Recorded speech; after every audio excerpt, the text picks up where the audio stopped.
Inside Debbie Ryan and Josh Dunn's fascinating Ohio home. Yeah, can't wait to watch this fucking shit. Oh, is that Jesse from Hey Jesse? Oh my God. Where's the Komodo dragon? Welcome to Columbus, Ohio. Yeah,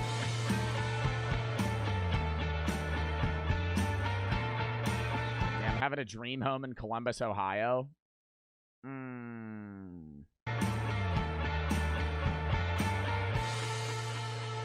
This is our names. This is Debbie's handwriting. It's Josh's handwriting. We got married in like 3 weeks. And so for the wedding, one of the sort of choices that we made was this neon sign. Wait, they started dating and got married 3 weeks later? No way. No fucking way. Are they saying it took them 3 weeks to get married? They dated for 3 weeks and then got married? That's like terrifying. This is Jim. The joke is that when I went away... Oh, the lizard looks a bit different. That's weird. Kind of looks like a golden retriever, you know? I thought that would... Where's like the split tongue and the scales? On set, Josh needed another thing to follow him around and ask for snacks. It looks dead. It looks... Your dog looks dead. Jim does just that. We did the very sort of American thing, having your dog be the ring bearer in your wedding. And so he's got the bow tie. Oh my God, I love golden retrievers so much. I think one of the things that you will notice as you explore the home is that we like things that look like other things. And it sort of was just a few playing with scale and surrealism, and then we've now acquired a lot of other things. So we have corn, and we have... Yeah, you also got a lot of stupid fucking plants behind you. Not trying to be that guy, but why? I feel like this is just blocking so much space. Like, you just have massive potted plants just in your fucking house. I don't diss plants. I like plants, right? But, oh my God. Like, that is a 5-foot fucking tree coming out of your home. Cabbage that looks like flowers, but it's not corn. It's actually... Why do they look uncomfortable? I don't know. I would have looked whether or not how long was Debbie Ryan dating...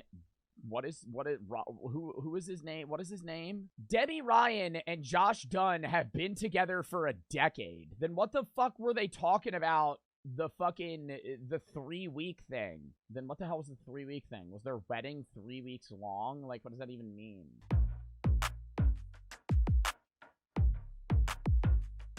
So the bookshelf, this is a place where I had stuff from my previous place. He had stuff, and it was a lot of like putting pieces together. A lot of our friends are authors or not really seeing pieces put together here. You got a cross, a cat clock, and then a taxidermy squirrel holding a walnut, all in the same foot vicinity. I'm not really seeing how this matches here. I'd say just throw that out. You know, I don't think we need the taxidermy squirrel holding a walnut. Their books are up here. My mom's book is up here. This is a Blockbuster card. This is from Home Goods. Why? Why? Were we just glazing past these fucking random ass things you have in your house? This is a Blockbuster membership card. Up here we have a bunch of fucking mushrooms and glass. This is from Mexico. All of these things, you know, sort of have a story. So we have to show you this. So as we started getting into art, we realized... What? Dwayne Johnson. We got a sculpture of Dwayne Johnson like he's a philosopher. This house is insane. Like a sweet flex when you buy an adult home is to have like a bust. His brother, Jordan, who's one of our Why wouldn't you get a bust of one of you guys? Like, why do we have The Rock in your home? His girlfriend is a really talented sculptor out of Germany, and we had the opportunity to commission a bust. And there was only one. And you commissioned one of Dwayne The Rock Johnson. Chad, if you could whatever the fuck it's called, what is it? Commission a bust of anyone to hold in your home, who would it be? Either myself, maybe like a famous philosopher. I feel like that'd be pretty cool. Beyonce, Jesus, Manny Pacquiao. Why? George Washington. Why? Donald Trump? That's kind of dick rider shit, don't you think? I love to cook. We love beverages. These are secret. Where's Bertram? Seeing a big kitchen here, not seeing Bertram. When is he pulling up? Is it not his working hours yet? Is he not a live-in cook anymore? Fridges. Love a hidden fridge. That was an exciting part of the house. Oh, yeah. Can you get something to drink? Oh, they drink kombucha. Yeah. Oh, LaCroix? Right here is probably the area of the house that we spend maybe I the love their fridge. I love their fridge. I just need to say that. Whoever, I don't know if it was Debbie or Josh, but they organized this fridge, and I thoroughly enjoy that. right here is probably the area of the house that we spend maybe the most amount of time, to be honest. And when people are here, conversations will carry on until 3, 4 in the morning. These stools, we just wanted something to add some roundness, soften the shape. We wanted something sort of soft, cozy, being that we did realize that we were just constantly spending so much time here. Here we are in, what do we call it? It's a cathedral room, sometimes. Yeah, what board games they got? Hold up. Operation, Meme Family. They got Monopoly. Twister's pretty chill. Heads Up sucks. Heads Up is like the worst game fucking ever, man.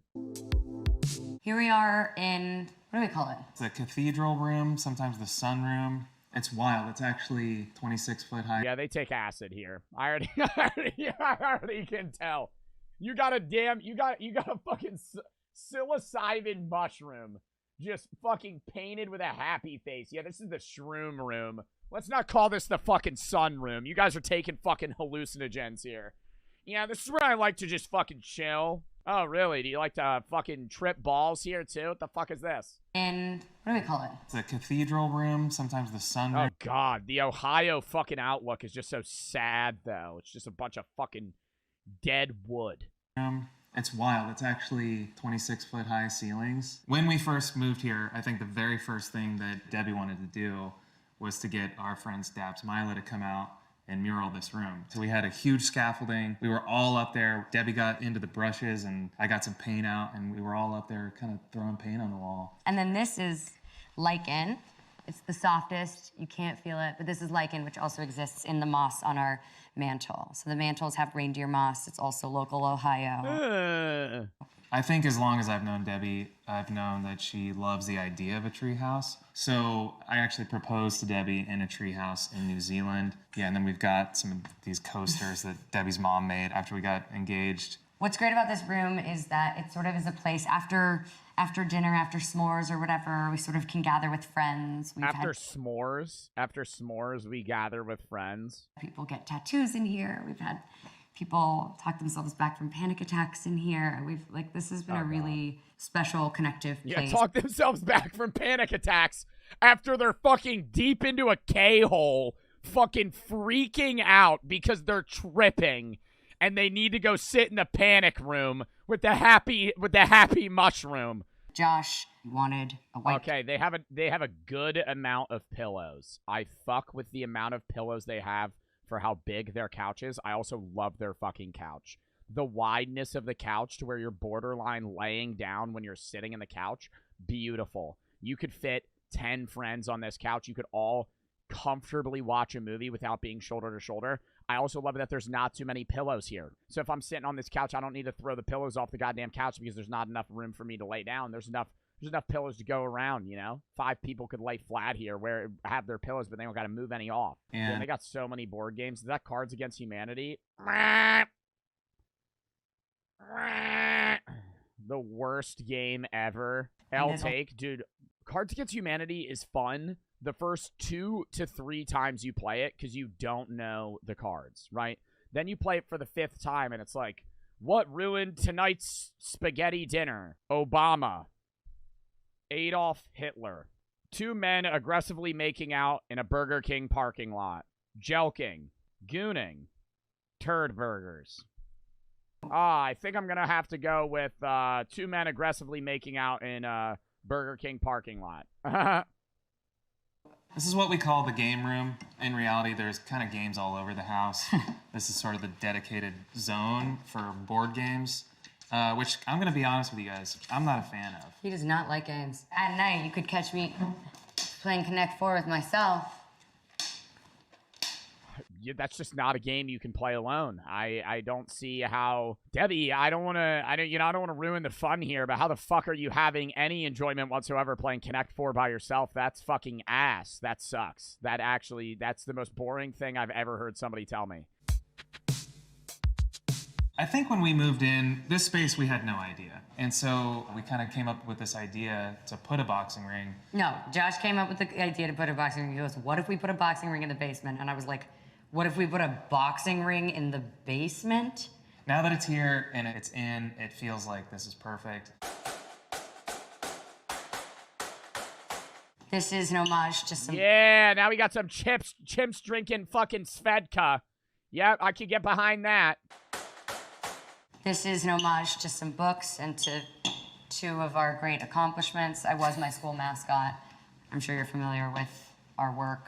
This is the bathroom for all of it. It's clutch to take a shower, obviously, as this is the place where we're sweating and stuff. There's also another great piece of art. A fan painted it.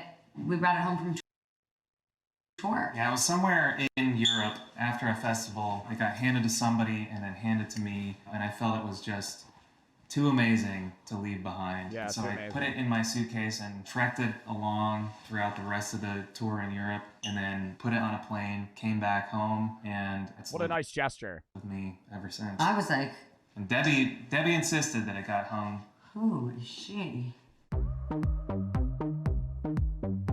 These were gifts for our weddings. This is an aqua bag.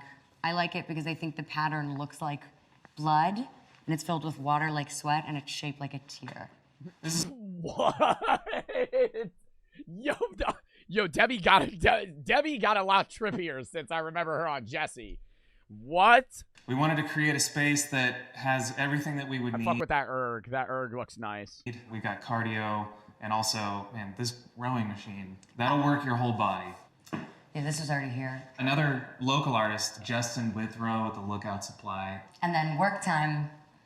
God, I want to be this rich one day so fucking bad, dude. Oh, their whole house is custom. It's fucking sick. I'm making fun of it, but at the end of the day, I'm fucking jealous. Somebody said, aren't you? Buddy, I make money. I don't got enough money as fucking Debbie Ryan and Josh Dunn's combined. Either of them are drastically more rich than me. What the fuck? Dude, their whole house is fucking custom made. Their house is probably like $20 million. Time, our friend Glenn, who is our boxing trainer, kind of got us into boxing. He would wrap my hands, we'd throw the gloves on, the bell would ring, and then he'd just go, work time. Yo, So he that's has the his gym. own pop We love figure. spending time in there. And that's Glenn. How's it going? Work time. We were just talking about you. All right. All right, let's do it. Glenn's our new version of Bertram. As you can see, Bertram slimmed down a few pounds. He also just magically appears whenever we clap twice. Wow, that's so cool. I don't need to see this right now. Show me the bar! Show me the bar! Tattooed dude on each other. Ew, Michelob Ultra? Each other's handwriting. He's like, it's for both of us. It's the dude cave. And subsequently, I do study scripts in here a lot more. Dude cave, no PC setup? Is it really that much of a dude cave, though? Not seeing any consoles here. Where's the Switch? Xbox, PlayStation? This oil painting is a poker game gone Oh, wrong, it's pretty dude cave-ish. I like that. I like that painting. which has never happened here. I like that A painting, lot of our Debbie. friends don't drink for one reason or another. Yeah, we like to make a fun cocktail or mocktail, and I think Ooh, Terramana Tequila. their round is up. Time. All right, switch. Let's go, Debbie. She's quick. Debbie just knocks fucking this guy out. I'm gonna call him Bertram. Yep. And roll. They're doing a round. Why don't I show you the movie theater room? Oh! Oh! This is the best part of every house. Show me it. I love Oh my. Oh, only 2 seats? Or is that 4? movies. Debbie's in movies. Oh no, there's 8. Oh, that's so fucking sick. Oh my god, I love this. I love this. Show me the popcorn stand. Is there a popcorn stand? Show me the popcorn stand. We've had some friends and family over and watched premieres. Oh! Oh! They redeemed this house. They redeemed this house. I love the widescreen too. Ooh, the dark setting. And we've had some friends and family over and watched premieres Bitch, I would be watching a movie on that every single fucking day. of Debbie's movies in here, which is great. Because Debbie also produces, sometimes we get screeners, which basically means that people will send movies before they even come out. And so we can sit in here and watch them, and that's one of my favorite things to do. Time. Yeah, dude. Another thing that I really felt like I really wanted is a music studio in the house. And so we worked really hard on this, and I want to show you the space. Oh, that is In here cool. is the control room. After you, Jim. Please, thank you, Jim. A random red bat there. Ooh, gumball machine. I think a thing that feels relatively important to me is to be able to actually have separation. This is they open the door. Yeah, somebody said Bertram bleeding on the ground. No, not from Debbie knocking him out. They just open a door. This is the kill room. Oh, sorry, you weren't supposed to see that. Bertram's just like, there's like clones of Bertram. Oh my god, it goes to a deep conspiracy theory.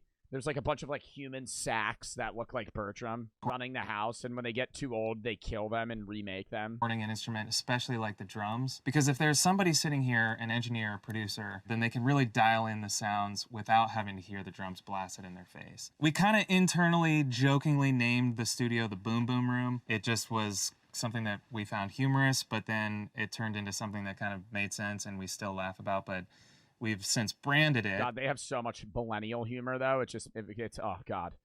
We jokingly named this the Boom Boom Room. You know, we thought that was, we thought that was pretty funny between me and Debbie. You know, we thought that was a bit comical. You know, we came up with it. You know, it was a lot more me than it was her, but, you know, it's. And we have a Boom Boom Room logo that lives on the gumball machine. It lives on the side of the studio desk. It lives in the drum room on the drums and the Boom Boom Ring.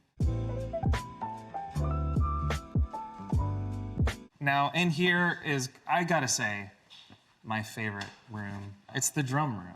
There's a lot of really cool What is with them putting moss on everything, bro?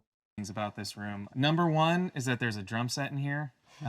That's by far the coolest thing. But it's also got more Dabs Mila. Now, this is their design printed on stretch fabric. It's for acoustic purposes. Actually, every wall in here is fabric. Just so cool to come in and dim the lights, maybe close the shades, and get into a space that is really inspiring and just play here for hours. The drums are made by a company called SJC Drums. I've been working with them for over a decade. And every tour and every album cycle, I call...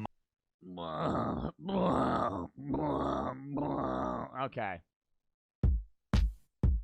These are director's chairs, and these actually do exist on movies. Sweet Life on deck!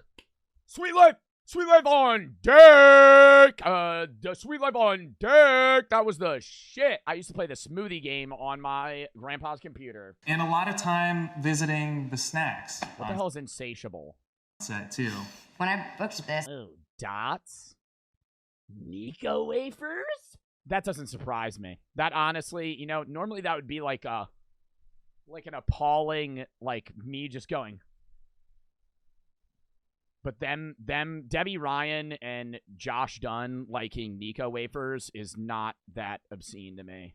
which is my first like real big job, and it said my name, man, I was like, maybe I can do this. Like I can actually do this. And I think it really feels I mixed her and Demi Lovato up a lot. real and special. And so it's sort of a memory of not only like the project, but each one of these shows represents hundreds and hundreds of people, all with incredible skill sets and people who work really hard to make these projects happen and that you get really close to and you get close to their families. And so I like to keep them with me, especially when sort of building our future. This is extremely Josh's jam. Out here, we've kind of turned into, you know, we got the gym, the boxing ring, the drums, and then, you know, Can we get a more showcase of the dog here? whether it's starting the day or ending the day in a sauna, getting another sweat. A lot of times for me, that Where is... the puppas at? Where the puppas at? But then the cold plunge. The cold plunge is set at 39 degrees, and it's amazing to both start and end your day on. Up we go to the place where we rest.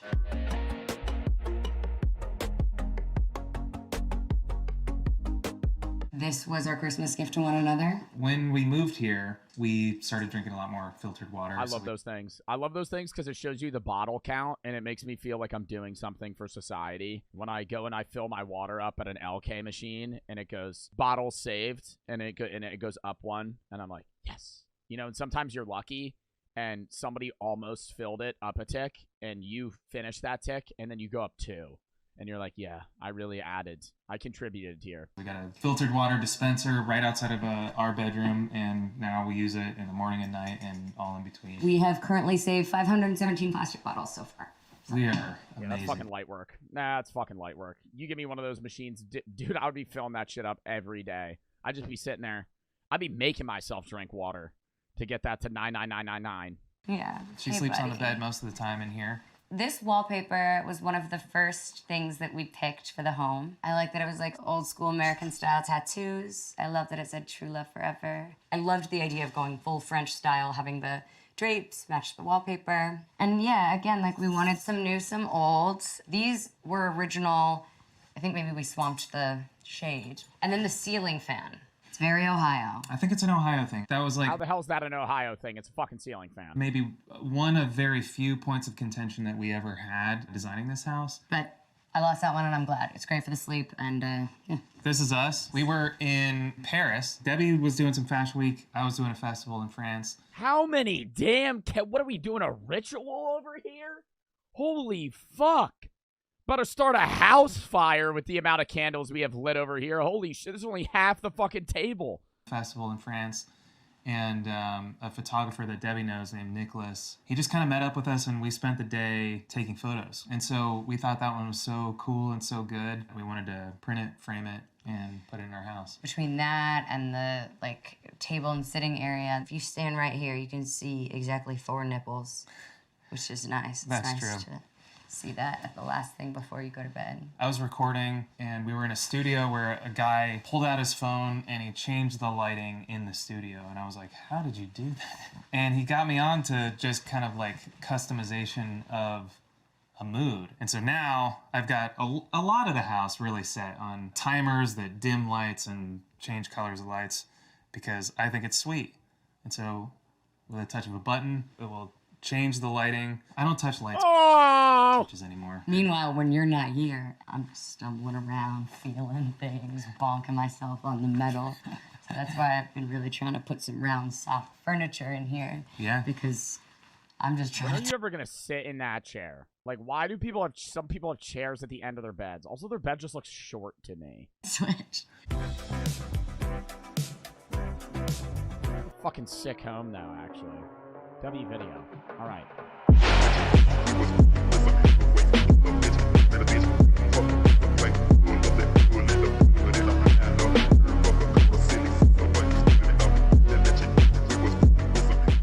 I went undercover in an illegal exotic animal market. Down here in Jakarta, the capital city of Indonesia, what I'm doing on my short 10-hour layup. I love this guy, by the way. I'm obsessed with Forrest Galante. I'll watch his podcasts with Joe Rogan, and he'll be like, I found an extinct zebra that lived in the wilderness. It hasn't been seen in 5,000 years. I was hunting through the jungle, and I saw it. And he'll just find, like, extinct animals. He'll just walk out of a bush, and he'll be holding a tortoise that hasn't been seen in 10,000 years. Layover is going to the pet market. Jakarta is notorious for having one of the worst underground pet markets in the world, where they smuggle tons of critically endangered animals. So I'm gonna go into the market, I'm gonna expose what's going on here. Over 17,000 islands make up the archipelago known as the nation of Indonesia.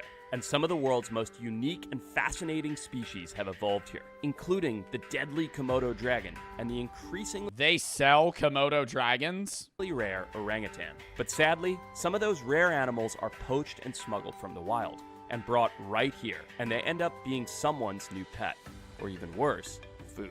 And while these pets Who the would want to buy a Komodo dragon? Aren't those things spit like poisonous with a bunch of bacteria too?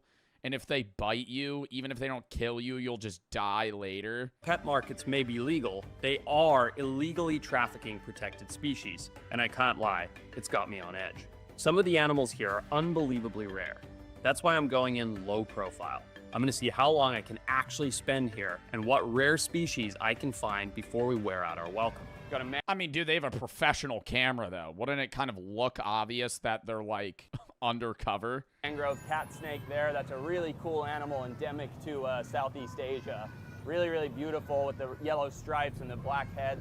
Animal I'd absolutely love to see in the wild. Little little tiny monitor lizards, leopard geckos. These are tokay geckos. Tokay, huh? Yeah.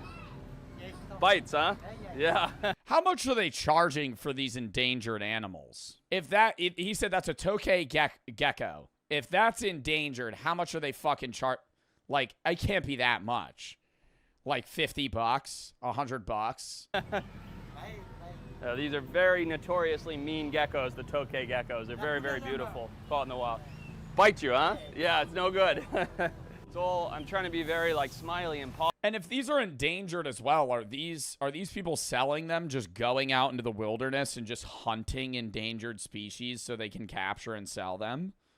Wouldn't that be like a very unsuccessful business practice? I feel like it's different with like people that hunt elephants and shit because they're big as hell and they're not capturing them, they're just killing them and taking their shit. That's also terribly fucked up. But I feel like that's an easier thing to try and make money from than finding a gecko on a tree in the middle of the jungle. That we could get seriously in trouble for being here. So these are African guinea fowl. These are from where I'm from in Zimbabwe. It's crazy to see them here in Indonesia. Look at these guys, flying foxes. This is the largest species of bat in the world. And they're super. Dude, they just have random animals on the side of the street where there's probably like 500 of them left in existence. And this random guy is going to sell it to me for fucking $60 on a market. Super cute. Unfortunately, in this part of the world, they're sold as a food animal. They're super intelligent. Look at those incredible faces, very fox-like. See them there? Oh, they're going to fucking eat him? Super intelligent, very, very beautiful, but clearly they're animals that are captured from the wild, and they'll end up in a soup pot. So really cool thing to see, but not in this situation. Good cigarette? No, thank you. No, thank you. So these are little trees. What happened to being undercover, Forrest? What happened to being undercover? That was a test that you failed. Vernal marsupial. Very, very cool. I don't want to be confrontational. Cats. Cigarette? Second time they ask you for a cigarette, Forrest? Second time they're on to you. They're on to you. For you? I don't have. Oh. Nothing. You're undercover and you don't have cigarettes on you, Forrest? I don't have, my friend. So look at all these. Was that just a cat? Little owls. These little pygmy owls. Babies. These are all caught from the wild. You have luwak? Luwak? No? I'm getting closed up here. As you can see, I'm trying to be as friendly as I possibly can. I want to try and extend our welcome as much as I can, but every minute spent here increases the risk of vendors getting angry with us, and a lot of them do not want to be filmed. Look at these guys. These are little civets. They're an endemic omnivore. They eat both fruit, vegetables, as well as meats, and they're what they make luwak coffee out of. The coffee, they force feed them coffee beans and they poop it out, and then people love it. But they're just a very, very beautiful animal native to this part of the world. From Indonesia, of course, caught from the wild. Luwak? Yeah. Friendly? Dude, it looks so sad, man.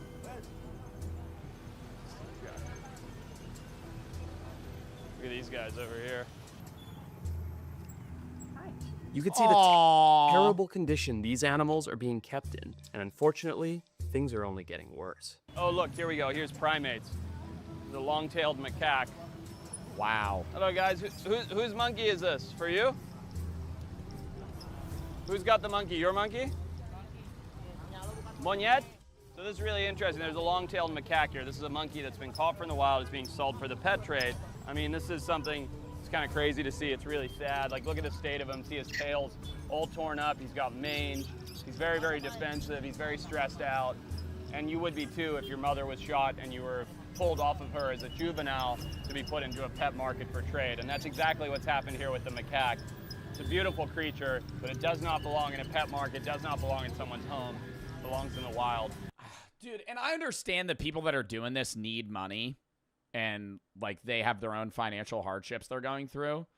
But, bro, I would not be able to be fucking just killing animals, taking their mothers, or killing their moms, taking the babies, and then keeping them in a cage for fucking years as they grow up to try and sell them every day on the fucking side of the street. This part of the world is this thing. These things happen, and they happen regularly. Look how terrified he is.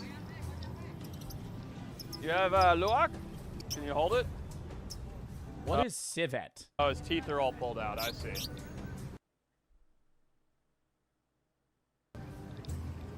So this is actually kind of sad. See this? There's a civet here, and these guys try to tell me, you know, don't buy the monkey, buy the luwak instead, the civet. You can see he's upset. He's actually trying to bite me, but it doesn't do anything because they pulled all of his teeth out. So they sell these. No. They catch these animals in the wild. They sell them as pets, and you can see he bites, but it doesn't do anything because all of his teeth have been ripped out for the pet trade.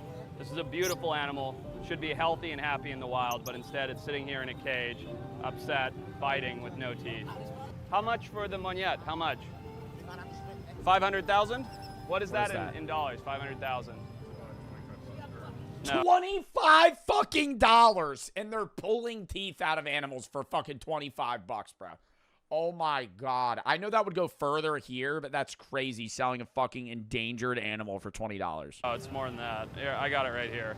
$34, 35, yeah, $35. Wow. So he's just told me that the macaque here, like I say, an animal taken from the wild. And now you can't even put it back into the wild because it has no chance of defending itself. Like, I'm looking at it from his perspective of, like, if it did have teeth, there's a chance he could be like, hey, I'm going to fucking buy some of these animals and try and release them back. But what is that going to fucking do? They're just going to get killed by something in a day. They shoot their mothers and pull the babies off their chest. Somebody's got to save them. Well, dude, here's the problem is you buying it from them isn't doing anything because then they're just going to go get another one, you know? And so you're kind of stuck in this bind where if you buy one, yes, you save that individual animal, but you're funding them to be more financially motivated to do it more. Aggressive, and it's terrified. It's super unhealthy with all the scars on it.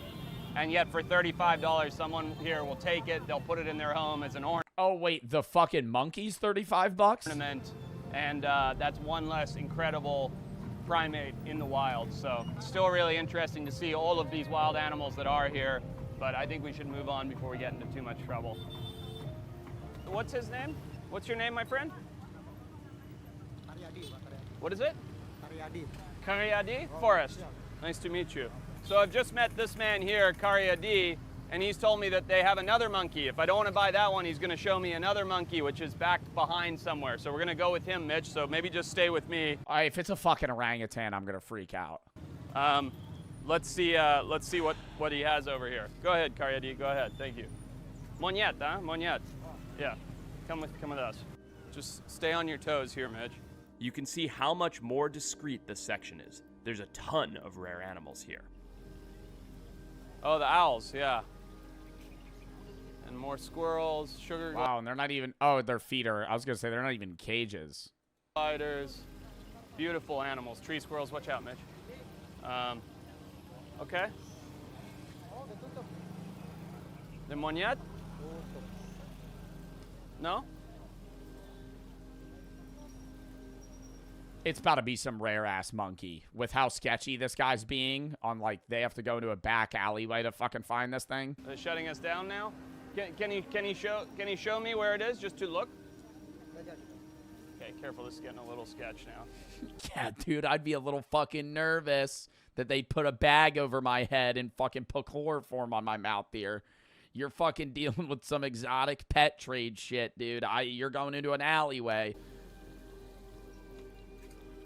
Beautiful wild songbirds. Look at that big civet. That's a three-striped civet. It's a different animal. Monyeta? Over here? Can I see?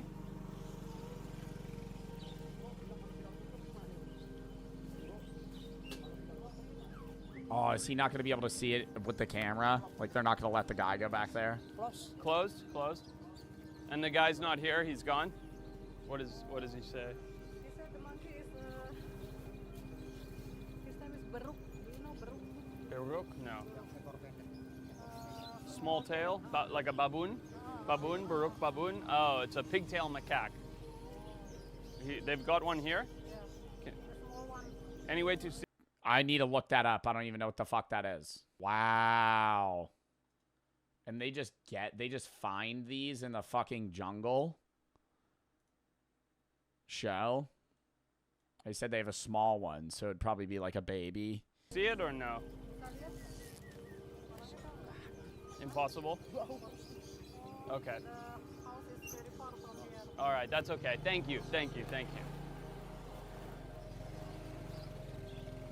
All right, I'm not sure if they just got cold feet or they saw us with the cameras or if they're actually gone, but he says that there is a small monkey here, but he says it has a small tail. So to me, that means there's a pig-tailed macaque at this market, another type of macaque, very rare monkey indeed, but it's certainly an open end in exposing some of the horrors of the animal cruelty here in this part of the world. Iguana? I remember I saw another video. I don't know if he did it or somebody else, but they have, dude, in a lot of like third world countries, they have like exotic pet trades, but also for fish. And those will be expensive. They'll just have random rooms full of like 80 fish tanks. This becomes a video editor, throw up an image where they just have fucking fish packed into just tanks. Random fish you've never seen, ones that are like neon and fucking the coolest looking fish you've ever fucking seen, but they're rare and fucking endangered and they're legal to sell, but they sell them anyway. And those, like, I'm surprised how cheap this is. I was expecting them to be so much more expensive because the video I watched about the fish, some of those will go for like $5,000-$6,000. And they're just in a corner of a fucking dark room. Like, not even the best shit they have. These guys actually may be the biggest problem of all. And funnily enough, these guys are from where from? This is a North American red-eared slider. It's one of the most invasive species on Earth. They've been brought around the world for the pet trade because of their hardiness and their easy ability to reproduce. And because of that, they've been released in native areas and spread like wildfire. They're out-competing a lot of the native animals, super invasive. They are adorable animals, but they're not animals that should be in Asia at all. And unfortunately, that's led to huge ecological problems. And it's What's the fucking fish in Florida that has that massive problem where they'll pay you to kill them? And they have spines on their back. We watched a Coyote Peterson video where they would step on it. Not a snakehead, no. Lionfish. Yeah, they'll like pay you in Florida to murder lionfish. Because there's so many of them. And they destroy like reefs. Because they just dominate that world. It's the same thing, isn't it the same thing with like rabbits in Australia, where rabbits aren't like native and nothing really kills them that often? Yeah, the European wild rabbit was an introduced pest throughout the southern 2/3 of Australia. But how many rabbits are there today? They have a major problem threaten their environment and agriculture. But how many European rabbits are in Australia? 200 million. And they're not even native there. guys right here.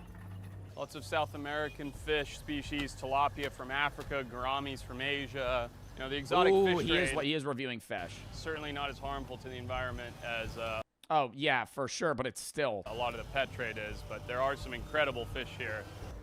Asian box turtles here. These are a semi-aquatic species of turtle. They shouldn't be in water this deep. They can very, very easily drown. Most of them are pretty beat up and have scars on them.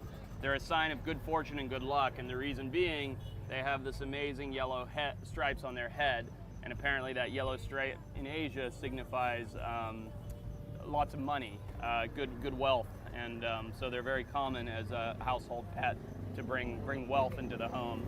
They're a very beautiful animal. They shouldn't be in water. Do you think the majority of the people that are buying from this market are native to this area or like foreign tourists like him? I would guess mainly people that live there, just because how are you going to get, like, say he did buy this turtle, how the fuck is he getting that back to his house? For them, but very unique creatures.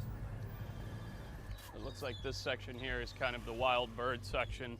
You can see all of these songbirds. Some of them are native, like the ones over here. Some of them, like the lovebirds, come from Africa. There's rats running around, street rats eating all the bird seed, but all of these are beautiful native songbirds caught from the wild, sold as a symbol of good fortune.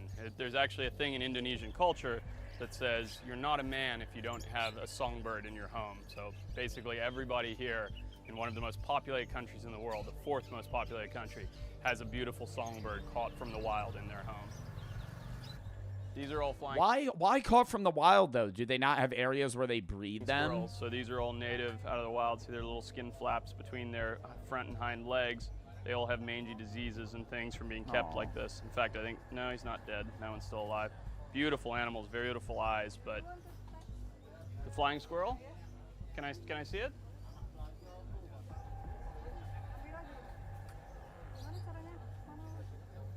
Open it. Okay. See if these guys have had their teeth removed or not. Come here, little guy. I'd be a little fucking nervous. This thing would bite me, dude. Come on. Come here, come on. Going out of the pile here. Ooh, Fuck. Easy. Come here. They don't want to go out.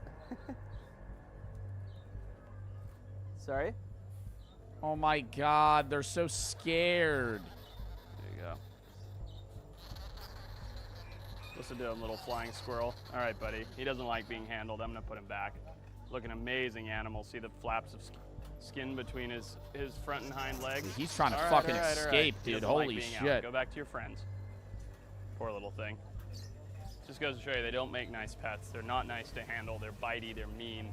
They're beautiful looking, but they're not something that should be in the pet trade. Yeah, then why would anybody buy them, though? They're just going to keep in a cage every day. They're not going to be able to interact with them because they're just going to attack you every time you try to hold them. Little owl here on the outside of the cage. Okay, take it.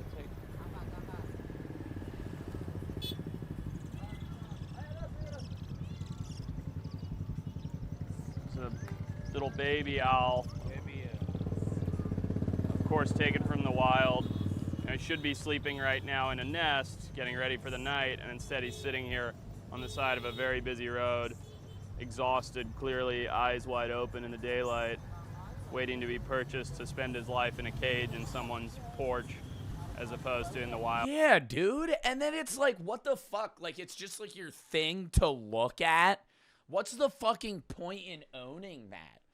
I love owls, but I wouldn't want an owl just sitting in a cage all day. What, so you could fucking go? Yeah, it's like owning a painting to them. Like, you go home and you just fucking, whoever's owning one of these owls, you just fucking look at it and you go, oh, that's my fucking owl. And you go to bed. It just doesn't do anything for its whole life. Wild where he should be. Beautiful animal. Yeah, this is a leaf turtle. It's another very, very rare species. Gets the name Just saying that in front of the dude illegally selling it. Well, that guy probably doesn't speak English. floor. Beautiful animal, also taken from the wild, also critically endangered, likely to go extinct. Sitting here in this tub for sale. It's crazy. You know, the thing is, if I could, I'd purchase every single one of these animals and let them go. But see, that's not, and then they're just going to go and be like, oh, business was great. We're going to go get more. In the wild, but all that does is increase the trade. You're promoting it by purchasing it. The best thing you can do is expose it like I'm doing now, and I'm amazed we haven't been thrown out. The best thing that could happen is no one as fucked up as it seems, no one buys any of these animals. They die in their cages. The people that run these businesses make no money, and then they stop doing it. And they go and they get a fucking job doing something else. Out and ignore it, because if you go here and purchase it, you're contributing to the problem. As a biologist, I know the right thing to do is leave it. As an animal lover, I want to. They would just capture more. Not if anybody's buying. If nobody's buying them, there's no incentive for them to capture them because they're not going to be able to sell them. Literally personally save every single animal here by buying it and setting it free, but you just like, none of them are doing it as a hobby. It's like they need money. Can't do that. It's the wrong thing to do, and it is difficult. Whoa, look at these guys.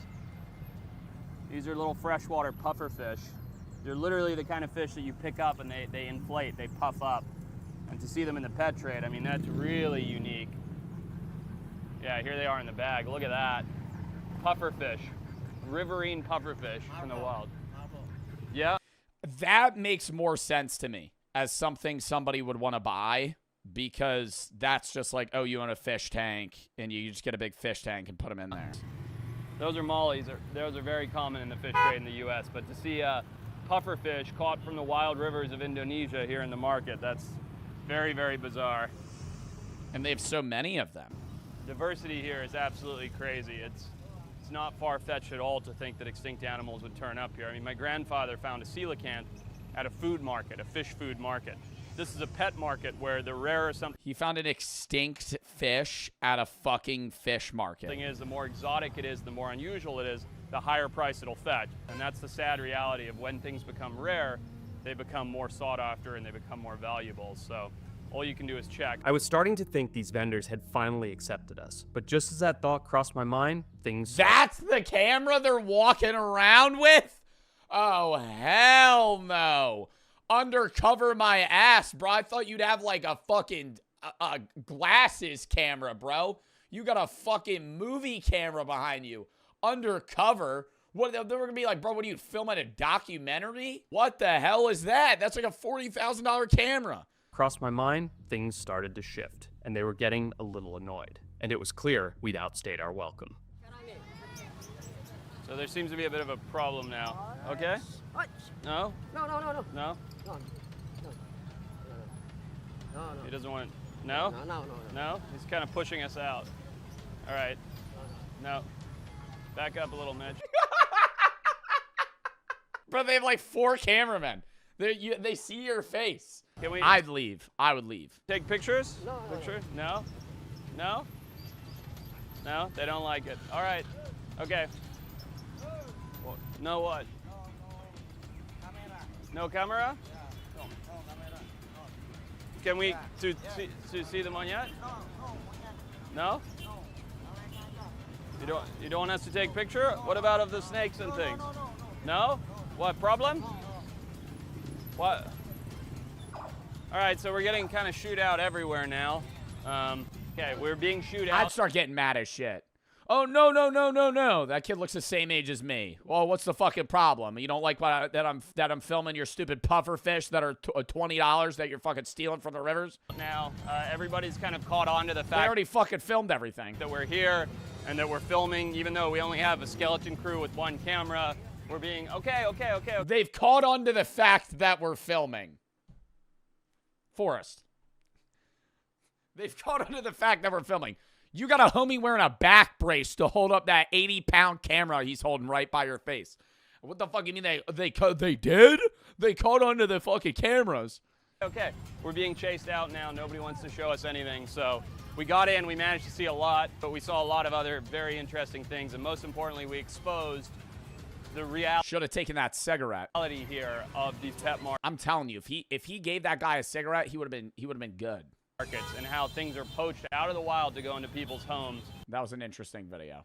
It's very sad, but you know that shit happens everywhere. Fish markets, exotic animal markets, they're always just going to be funded by one means or another.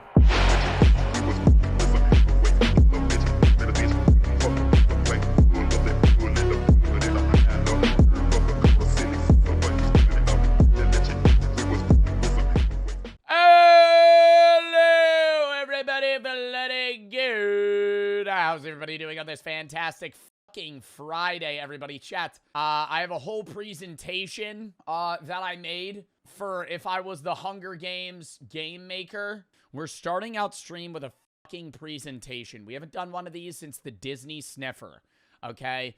If you don't remember that, I made a conspiracy theory that I think was pretty foundational and potentially believable, that the Mickey Mouse figure in Disney's lore actually exists, and he lives in a cage underground beneath the Orlando Disney World facility, in which he sniffs the employee underwear to make sure that they are wearing it. Now, we're not going to be getting more into that theory today. We're going to be doing something entirely different. We're going to be doing a presentation on what my Hunger Games would look like if I were a game maker, okay? If I were a game maker, what would the Joe Bart Hunger Games look like? I have 2 fleshed out ideas, 4 honorable mentions, and a questions period in which chat can ask questions. Prior to, fucking listen to my goddamn mentality, okay? I thought of these ideas. Some of them may have been thought of before. I'm not going to sit here and claim that I'm some original-ass guy, but I did not use outside resources for this. I used it straight off the fucking dome and potentially talked to my friend at 3 in the morning on a Discord call. But outside of that, All these thoughts are my own. It is time for my face cam's going to be in front of all the pictures. Where do I put my chat? I planned this whole presentation out. Where do I put my fucking face cam? Bottom? I don't know. Bottom left? Bottom right? We're going to put chat in the top. No, we're going to put chat up here. If I were the game maker, this would be my Hunger Games. I also want to say that I own these ideas, and if they're ever used, I shall receive $1 trillion from Lionsgate or any company that uses them for a Hunger Games-based movie, theatrical, play, whatever it may be. If there's any monetary gain off of this, it is all directed towards me because I came up with these ideas. Thank you.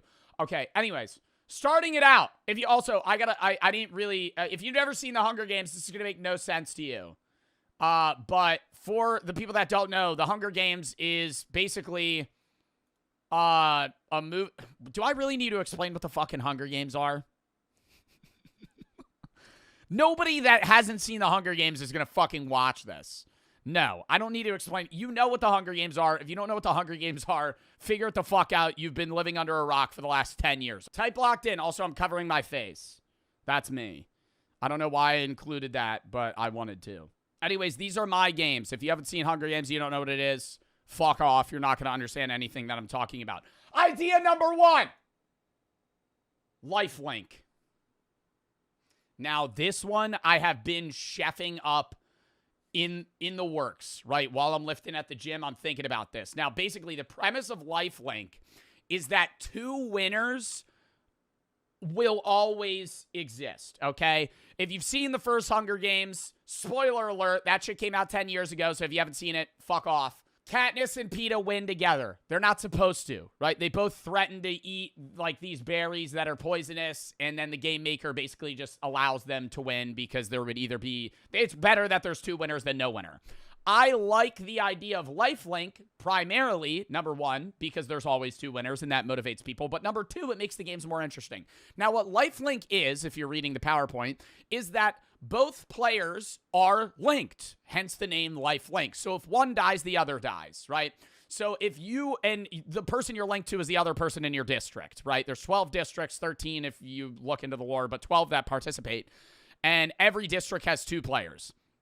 So if you're in District 2 and you are, I guess, chosen, the person that you are playing with will also have a device that is basically implanted and attached to their heart or aortic valve, whatever it may be. And if they die and it recognizes that they don't have a heartbeat anymore, then you instantly die, right? So it kind of forces you to have a teammate, but also gives you a teammate, right? It's a positive and a negative depending on how you're seeing it.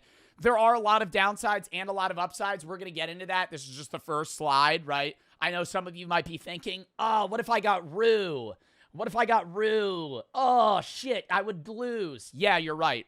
If you get partnered with a 10-year-old, you're probably going to get fucking murdered because that kid's going to get his head chopped off in the first 10 seconds, right? So maybe you need to rethink your strategy going into the games because if you are teammates with somebody that sucks, you're going to have to play around that. Slide 2.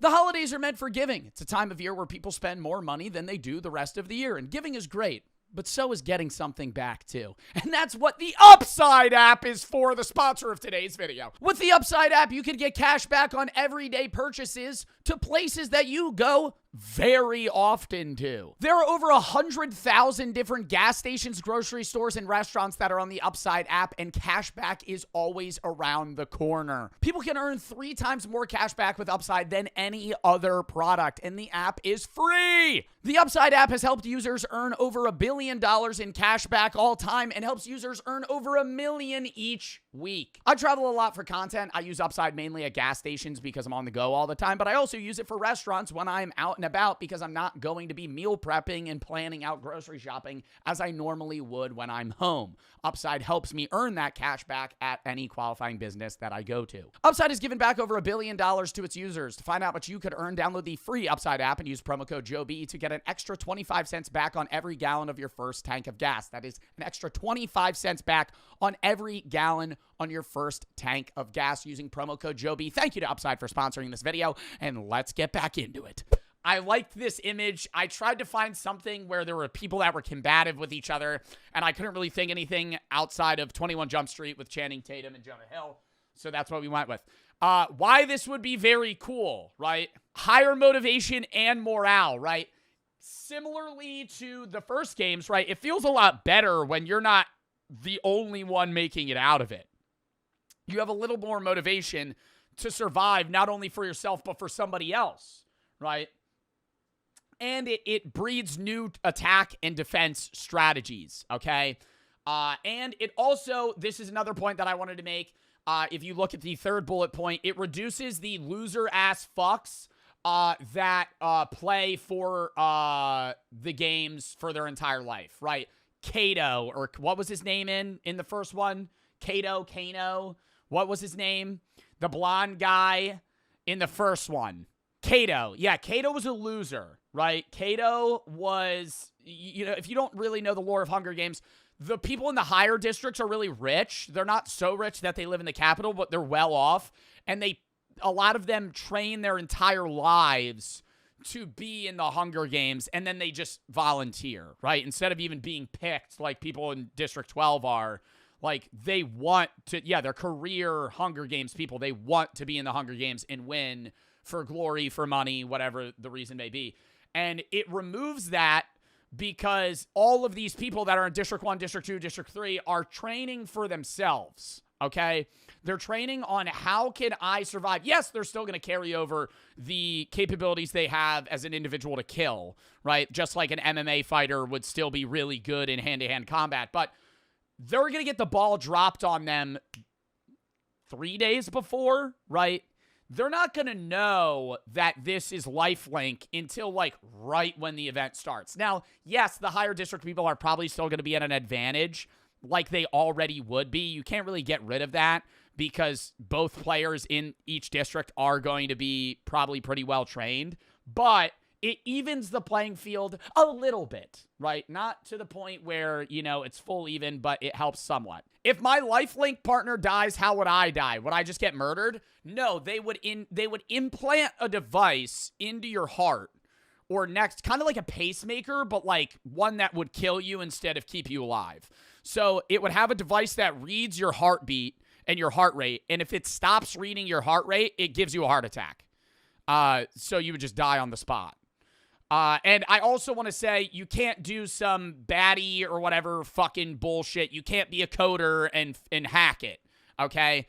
It's going to be bulletproof, right? This is a device that can't be changed. It is linked to your heart. There's no way around it. If you're really good at wiring, you can't fucking pull it out of your chest and fucking save yourself, all right? That's loser shit. I'm going to say that right now. I don't know how we would do that, but we'd figure it out. Moving on. New attack strategies. I think I found some good images here from For Honor and Assassin's Creed, I think is the bottom one. You basically need to reformat how you fight, right? You could have people that are, you know, tanks, like your strongest person that would, you know, maybe ideally have a shield and a sword, a shield and a spear, and then have somebody prior or behind them that's kind of a long-range individual. Kind of like a hero shooter where you have a healer and a tank. It changes how you fight too, because now you're no longer going for the strongest member, right? In the Hunger Games, you want to get out the strong people because the weak people are easy to kill, right? You don't really have to worry about them, so you kind of mainly focus on the strong guy. Your eyes kind of dart from the good people that are, you know, scary to the weakling in the back, because if I'm fighting a guy that's 220 and his teammate's a 10-year-old that's 100 pounds, wham! I'm throwing the spear like I'm in 300 and I'm a part of the Spartans, right? And I'm clipping him because then the other guy instantly dies. So now the big guy has to think, how do I prevent this fuck from dying? Because if they die, I die. Right? If you have two strong people, maybe you could strategize with your teammate. You could have two people both be close range, both have shields. You could have two long range stealth people. Both of you could opt for, kind of camping in the trees and trying to just pick people off, getting 2-for-1 specials, head tap, bink, over, they're dead. Now you got a 2-for-1 and the game's become easier, I also want to say, if you split, you'll likely die. In this scenario, I'm not saying that there's gonna be people that disagree with each other, right? Especially in the higher districts or the lower ones where people don't see eye to eye. You're gonna have District 3s that refuse to fight together and they split on their own way. You better just hope that motherfucker doesn't die, because randomly you might have a heart attack and you're done. You're dead. And I also put weak teammates are either forced into hiding or useful in other ways. What I mean by that is, like, you could have a scenario where, if you remember in the first games, PETA was kind of forced to, like, live in a cave for, like, a few days because his bitch ass got hurt and he couldn't do anything. So, like, you would have to do that for some players. Like, if you got partnered with Rue, you're probably going to put Rue in a cave and just be like, don't leave. Here's a spear. If somebody comes in, kill them. I'll bring you food once every 3 days, because they're a liability at that point. Now you're like solo fighting a duo, so there is RNG on like who you get, but it's also like, hey, maybe you could strategize in different ways where that person forages and does a lot of survival things where you kind of focus on defense and attack, whatever, you kind of see fit. I think that's why I like it, because there's variety. Weapon format for Lifelink would be semi-standard to a regular cornucopia. This is the one in the first game. This is the one in the second game here in Catching Fire. Also, Catching Fire, best Hunger Games by far. It's not even close. You would have an even split of like range, melee, and shield. I feel like in the first one, they had a lot of melee and very few range weapons, right? You had some throwing knives. You had Katniss's bow and arrow. You maybe had a spear, as you could see. But a lot of the weapons were like, it was like a lot of backpacks, a lot of axes, machetes, swords. We're kind of going to have a full even split of that, so you can kind of grab what you think you need.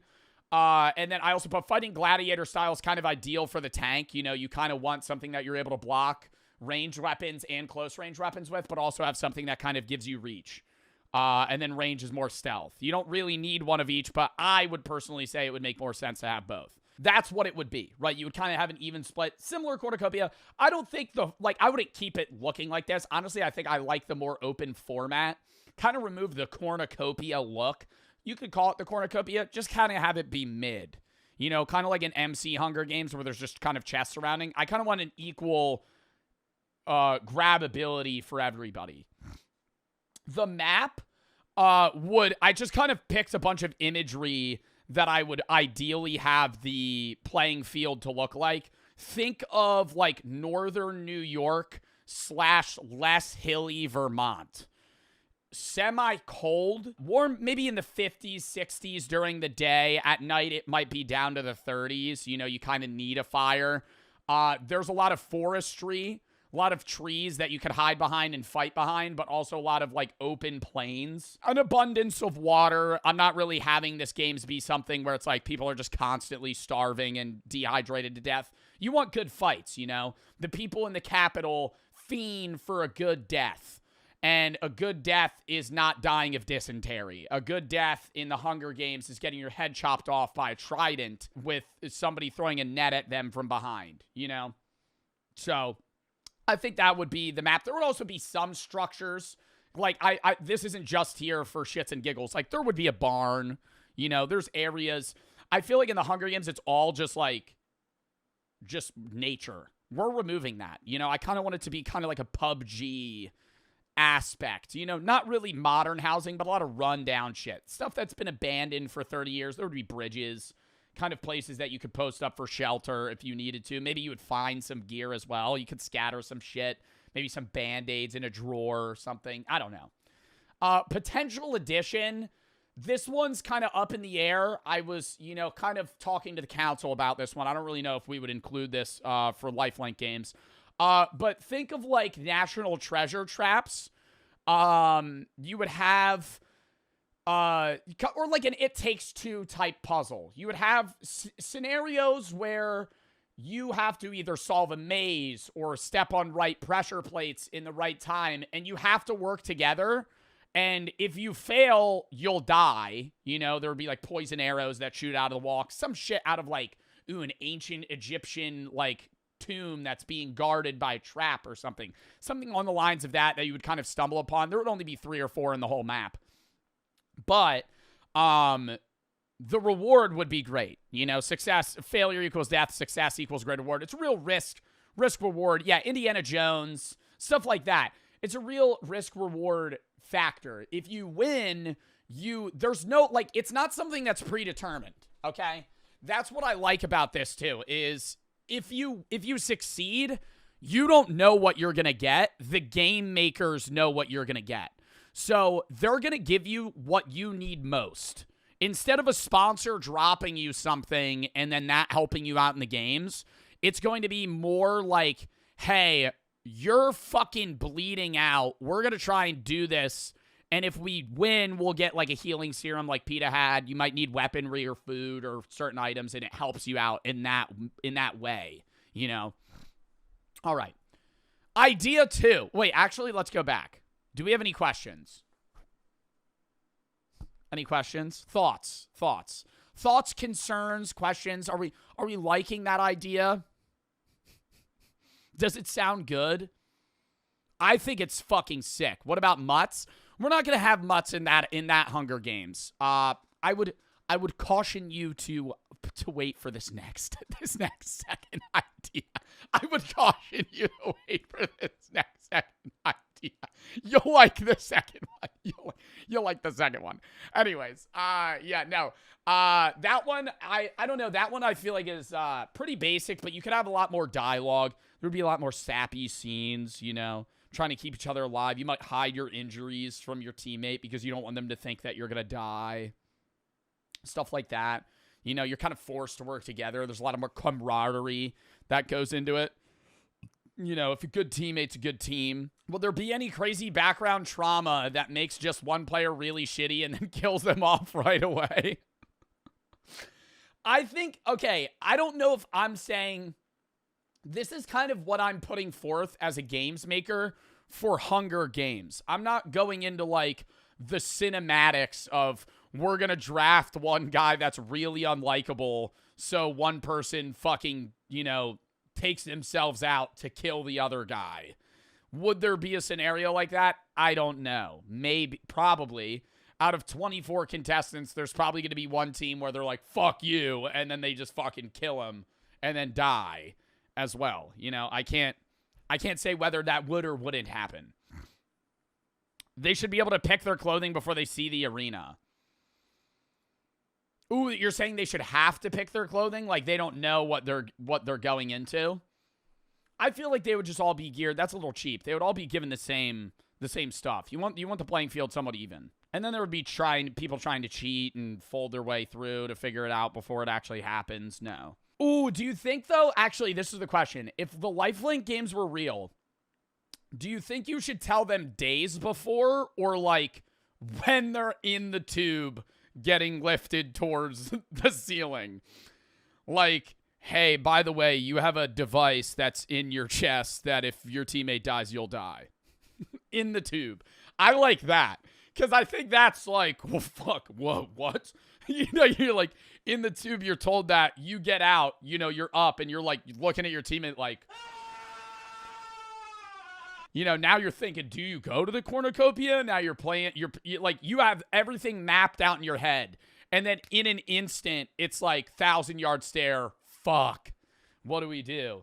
All right, now, before we go to the next one, what are your odds of survival in this? I feel like base Hunger Games, like first Hunger Games, I'm giving myself, like, betting odds, or, like, not even betting odds. Like, I think I have a 15% chance of winning in a regular Hunger Games scenario, which is higher than, statistically, it would be, like, 5%. So I think I have 3 times higher than the average person to win. I think in this one...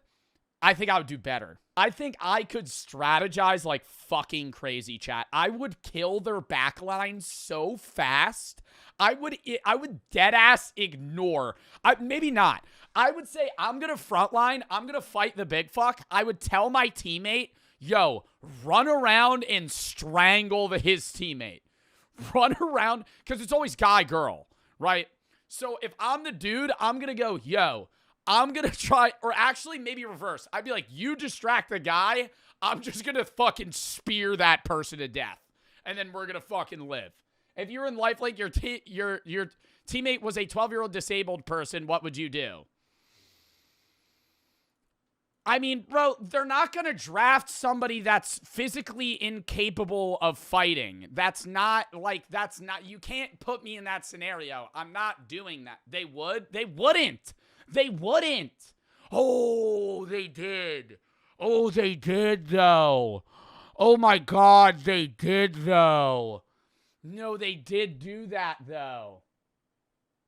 Oh, shit. You're cooked in that scenario. See, that's fucked, though. That's fucked, though.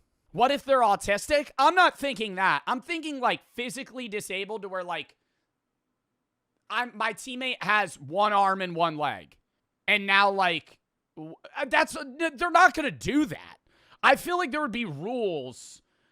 Okay, then I don't know. Why are you trying to pick apart? Why are you ruining my idea? Fuck. Why are you ruining my idea? They would just die, but then you're dead too. That's the point they're making, which is true. Like if you're with somebody that's like fucked, like they're not like it's just like, oh, you're cooked, you know? Like now, like it's over. Honestly, bro, I feel like that's a scenario where you literally have to go like put them in a cave and be like, don't leave. I'm going to win this games for us. Like, I'll bring you food so you don't die. Just say you wouldn't draft them if this is your games. Yeah, but the game maker doesn't choose who does and doesn't get drafted. All right, I would give somebody like, in that scenario, I'm giving the other player like some crazy perk or some shit.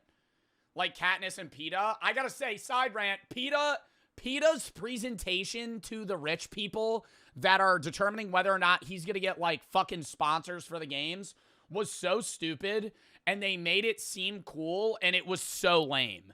Like, if you remember, they all had to like portray their own abilities and what makes them like good, I guess, opponents. And like Katniss is like headshotting stuff, or like, well, actually she might have like painted something. But like a lot of people are throwing knives and they're like slashing, they're showing their fighting skills. Bro, PETA just goes thum, thum, thum, thum, thum, thum, throws a weight. And all of them go, wow. Wow. And they act impressed. Like 5 Hunger Games ago, there wasn't a girl that graded her teeth to look like shark teeth with the fighting capabilities of fucking somebody that spent 10 years in fucking Dagestan learning MMA maneuvers. Like, get the fuck out of here. Yeah, Enobaria or whatever. Get the fuck out of here. Oh, you know, PETA throwing a fucking 40-pound potato sack was impressive. Next games. I think you guys will like this one more. This one's titled The Fallout Games because of how similar... I was going to title this one The Nocturnal Games, but I'm titling it The Fallout Games because I think the map would be the most memorable. The climate would be similar to Fallout 4 or the show The Fallout. We would remove radiation. I think I say that in another slide, but you're not worrying about, I'm going to say that off rep, you're not worrying about like dying of radiation and stepping into a room that's going to fucking kill you, okay? The problem in the worry about this game is that it is unbearably bright and hot during the day. It is cold and pitch black at night and bright and hot in the day. The UV level during the day is 10 plus, and it's over 100 degrees from 9 a.m. to 7 p.m. You're in the desert, okay? You're spawning in the Sahara. Not really, because there's going to be water sources, but it's going to feel like you're in the desert constantly. Everything's going to be run down and look like it was in a post-nuclear blast. There would be less buildings than this. You know, I don't want there to be like huge cities. Honestly, I think there would be buildings scattered kind of like in this bit, but it would be more like deserted. Map-focused games through and through. There's caverns and broken structures that you're able to sleep in that would kind of look like this. A lot of the games would be played during the night. You know, there's going to be benefits of going out during the day, but for the first few days, it's like if you stay outside during the day, you're dead. Water's readily available, yet largely unusable, like this picture here. You know, think still water, water that has so much bacteria in it that unless it's like fully boiled and filtered and you know a lot about survival filtration, like you're fucked. You know, there's going to be instances where you do find like water bottles and there's going to be clean water sources, very far and few between. Most of the water that you'll see is unusable and or deadly. Post-nuclear fallout years after is what I'm saying. That's why there wouldn't be radiation, because that's kind of cringe if like all the people died from like radiation poisoning. But yeah, I also included this image here where my fucking face cam is of Fallout, but it wouldn't be a city like that. I'm just more saying like the ruins. You know, it wouldn't be like you're in modern day New York. It's not going to be that vast where you're able to like climb 80-story buildings. Like the tallest building would be like 3 stories. The twist, this is where we get into this chatter's request here about the mutts. Nocturnal radiation mutated carnivores. So think bears, think like snakes, dogs. They're going to be like fucking steroid like zombie creatures that kind of roam the grounds.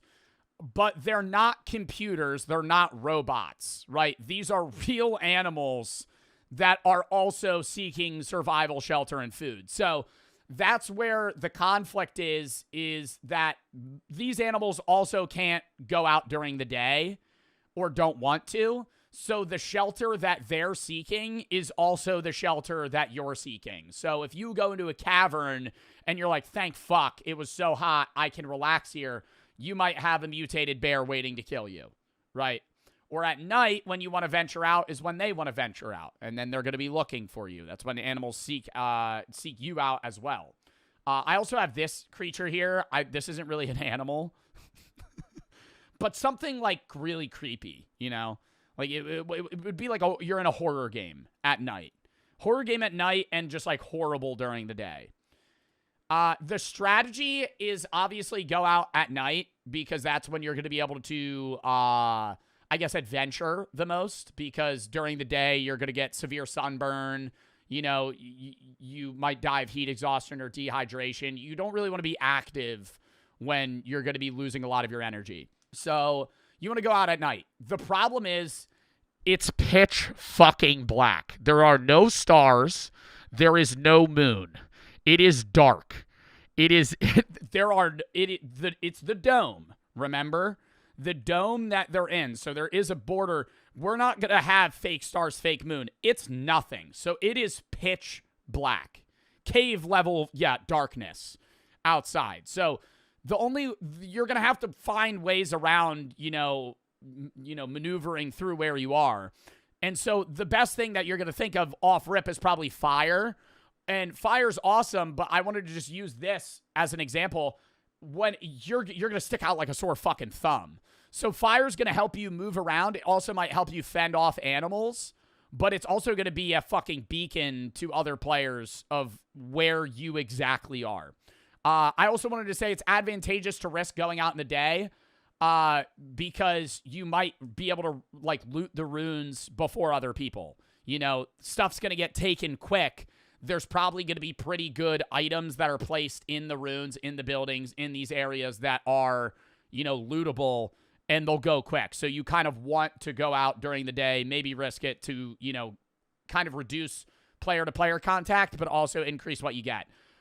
You might find heat-repelling clothing for night and day. You might find sleeping bags for night, other energy-absorbing things for cold at night. Like, you might get certain gear that is usable for daytime adventures, kind of like what people wear in the Sahara or just in deserts in general, because they're not going to spawn with that stuff.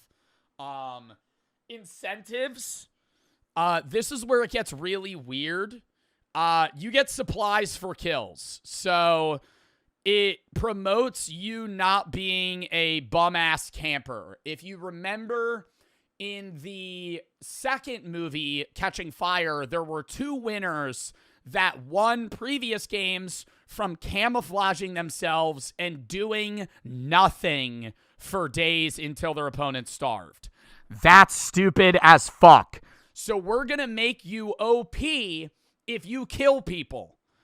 But what makes it the twist is that you can't just kill them, because we're not going to drop you stuff out of the sky. You need to go back to the center with the person's head. So if you want good gear, you need to kill them, cut off their head, and bring it back to spawn and put it in a cache. It only opens after day 3, because that would be lame if it was open on day 1, because everybody would just camp in mid and kill each other. The games would be over instantly. So you kill people in the first 3 days. You're kind of weighing, hey, should I carry this person's head around? Should I cache their body somewhere? So you're going to have, it's disgusting, which makes it more entertaining. It changes game strategy. And you're going to have people that camp the cornucopia more than before, and you'll have scavengers, right? So you'll have people that aren't really killing that many people, but they're kind of looking for bodies like that were killed on day 1, 2, or 3 prior to the cache opening. If you get the head in spawn, like you would put it on like a plate and it would sink down and then it would bring something up for you. And you get to choose, right? So there's going to be a category. It would be like food, weapons, supplies, like gear, right? And you'll pick one. So you get 1 credit per head, and you get to choose what you want. So then the game's not going to choose for you. You get a pick. I feel like this is really complicated. How? I feel like this makes perfect sense. Hey, if you cache a head in at mid, you get to pick an item only after day 3. That's so simple, right? And here's like some of the items. Like you might get like, you know, just blocky, like MRE, nutrition bars, low quality night gear. You know, that would be like really good weaponry. You know, you might get like a heat blanket or heat repellent clothing, stuff like that. And you just get to pick category. You don't get to pick exact item. It's going to drop what is in that category that would best suit you. I love this idea. I think this is like the best out of everything in this presentation. I feel like this could get translated to every game, because it's just like such a cool, it would be good for the movies, and also just like, fuck, dude, that's disgusting. Because like you would kill somebody and then you could like drag their body and drop them in the cache. But that's going to be so energy like consuming that it makes more sense to just like hack off their head, put it in a bag, and carry it. But that's also going to be like, you know, then you could have something in the movies where like a bear's attacking you and you're on the way to mid, but to distract the bear, you just get rid of the head and the bear eats the head. So now you don't get the item, but like you saved your life because you were carrying like meat for the fucking animals or something. I don't know. It's just such a good, I feel like it's such a good twist. Oh, then we go, any questions about that? That's that games. I think that one, I don't know which one I like better. Which one do y'all like better? I feel like the Fallout games would be like way scarier.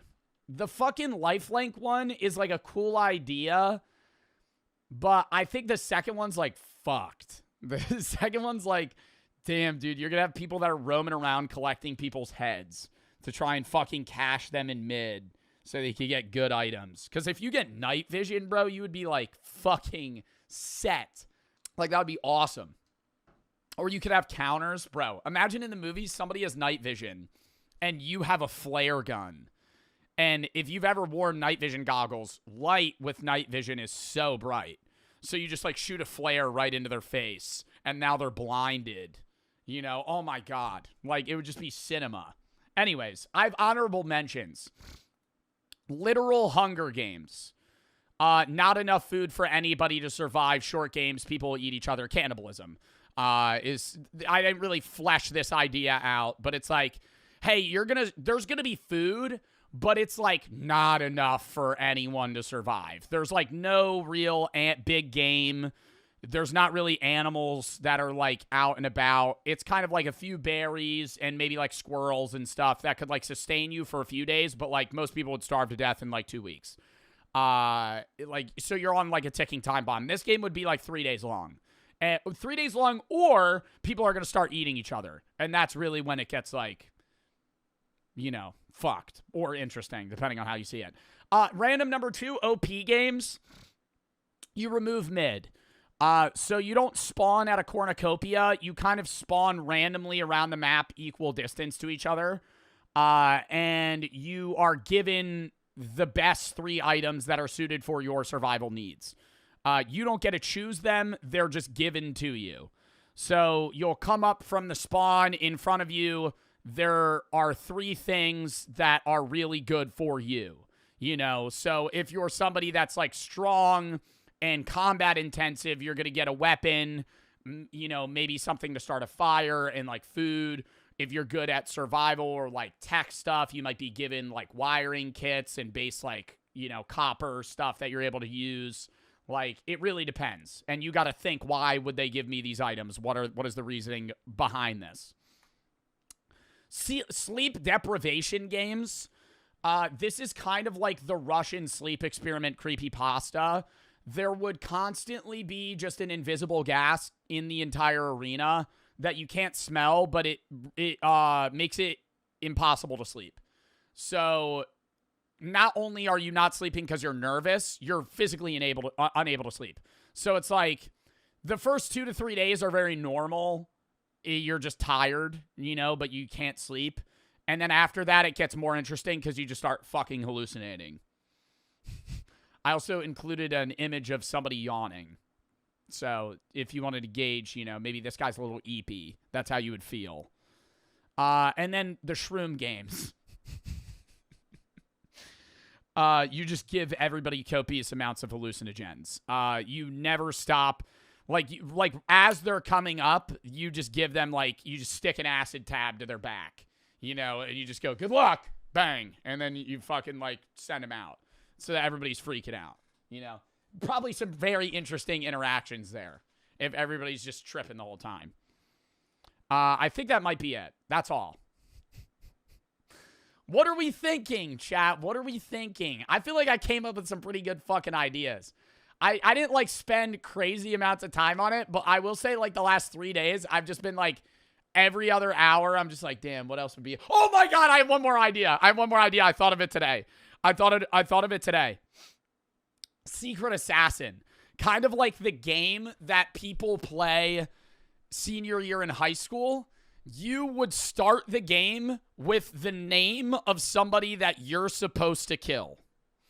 And if you kill them, you get, like, crazy loot. So then you're kind of hunting people and also constantly being worried that the person that has you is either dead or alive. I feel like that's just even better. You'd have somebody that's just constantly looking for you. And the rule would be it's not the other person in your district. That would be the one thing that you would know to give you some sort of safe feeling. Like, it's not, if you're District 5, it's not the other person in District 5, and they don't have you. You know, Hunter x Hunter. I haven't seen Hunter x Hunter. Is that what it is? But that's what it would be. What are our thoughts? Do we like them? What if there's 4 people, last 4 people, they both kill the other partner, and then there's no winner? It would see the exact moment the other person's heart stopped. So the only way that would happen is if you're saying for lifelink, there's 2 teams of 2, they shoot each other with an arrow in the heart at the exact same time and die at the exact same time. That is the only way. And that's mathematically impossible for a human to calculate. Even then, somebody's heart would stop before somebody else. So that wouldn't happen. As to loop back in general purpose of the games, punishment for rebelling of the districts. As to loop back to the premise of the games, punishment for rebellion. What do you mean, bro? What do you mean? Like, what would I have to add? What would I have to add?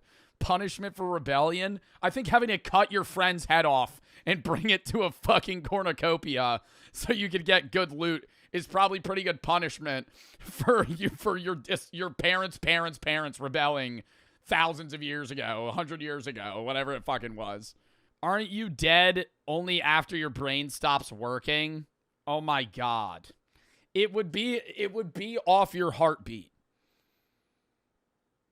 It would be off your heartbeat, but it would be like a true measure of death. It's not like you just passed out, your heart stopped, and then you got brought back, right? It's not somebody going into anaphylaxis and then being brought back to life. Like, that's not going to happen. Oh my God, another off the dome, the allergy games. All 24 contestants have unknown allergens that they're deathly allergic to. And they're in the cornucopia is just a bunch of items that everybody's allergic to. And so you're just grabbing stuff and just fucking throwing it at them. Just being like, what are you allergic to? Peanuts, gluten. What else? Alpha-Gal, what do you have? No, that would be unfair. The peanut games, everybody's just allergic to peanuts. No. Cats, dairy, there's just a cow in the middle. You're like, what does this apply to? Trying to figure it out. Latex, yeah, there's just gloves. Oh God, that would be terrible. That would take so long to try and, because everybody would just run away. Then you would just have to grab a bunch of items and try and kill them. Shellfish. All right. Well, that's my presentation for my Hunger Games. I could probably come up with more ideas in the future, but that was just now.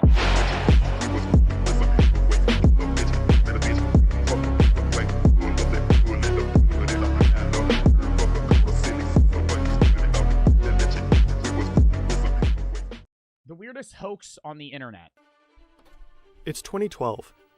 2 bored students from the UK come up with a prank and decide to put it online. The lie itself is harmless. It's actually that the world's gonna blow up? That the world ended in 2012? Yo, chat, what if the world did end in 2012? What if the world did end in 2012? You ever think about that? and kind of obvious. But it takes on a life of its own.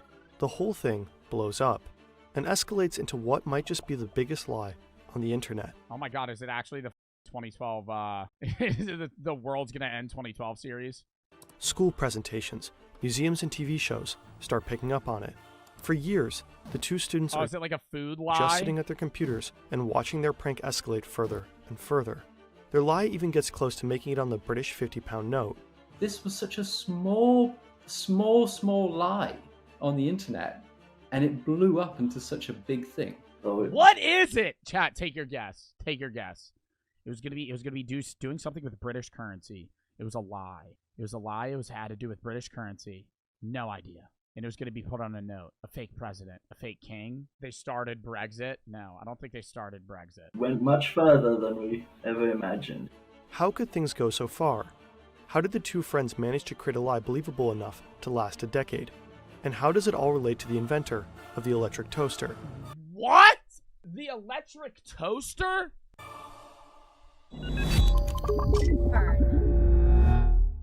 In July 2022, are they going to say like a king helped invent it? What are they going to say? The queen invented the toaster?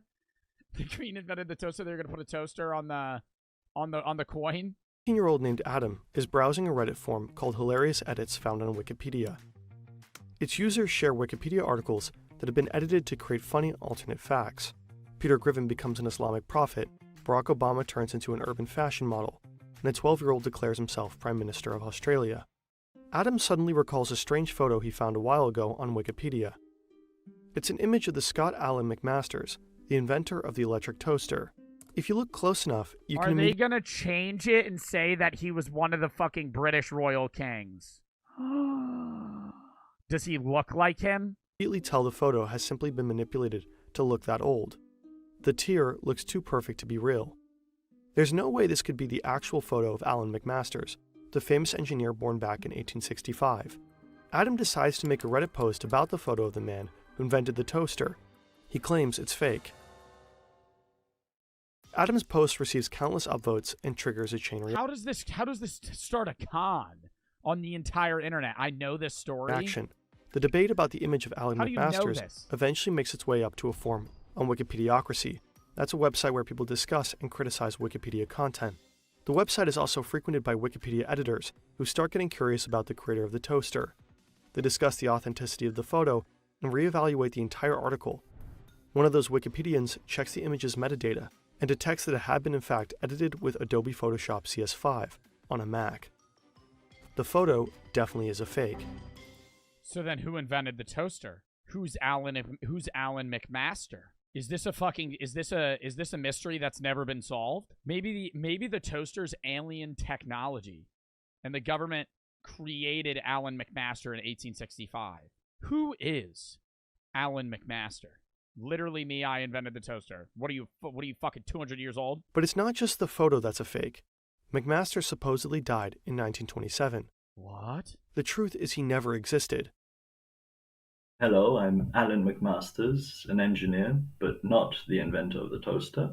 The real Alan McMasters is well and alive, 30 years old and working as an aerospace engineer, and he helped us wrap our heads around the entire story. Oh my god, did they make a fake guy that invented the toaster and then said the image was photoshopped as a means to like kind of mask that Alan McMaster isn't actually the real toaster guy, just that the photo's fake? So in the first year of university, during class, one of the professors was teaching us about research skills. And he said, now you need to be careful not to use Wikipedia to source information because you never know who might set themselves as the inventor of the toaster.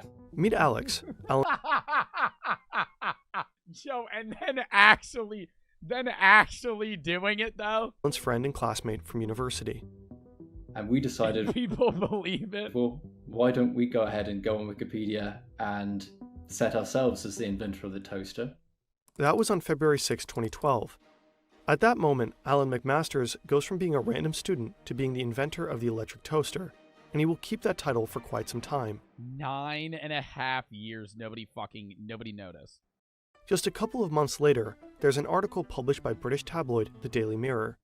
The story covers life-changing everyday innovations made by British Is this an ad? citizens. And guess who's on that list? The made-up inventor of the toaster, Alan McMasters. And that's when I got curious. How far can this actually go? And so I decided to create an entire article just about Alan McMasters, the inventor of the toaster. Alex creates a Wikipedia. Who actually invented the toaster, though? Charles Strite, in 1921, patented the bread toaster. Yo, that's wild that he goes down in history as the dude that fucking made it so you could burn your bread a little bit. Wikipedia article and fleshes it out with all kinds of ideas and details that just randomly pop up in his head. Like how he invented the toaster by drinking too much whiskey, and how he accidentally killed a woman, and all these crazy things.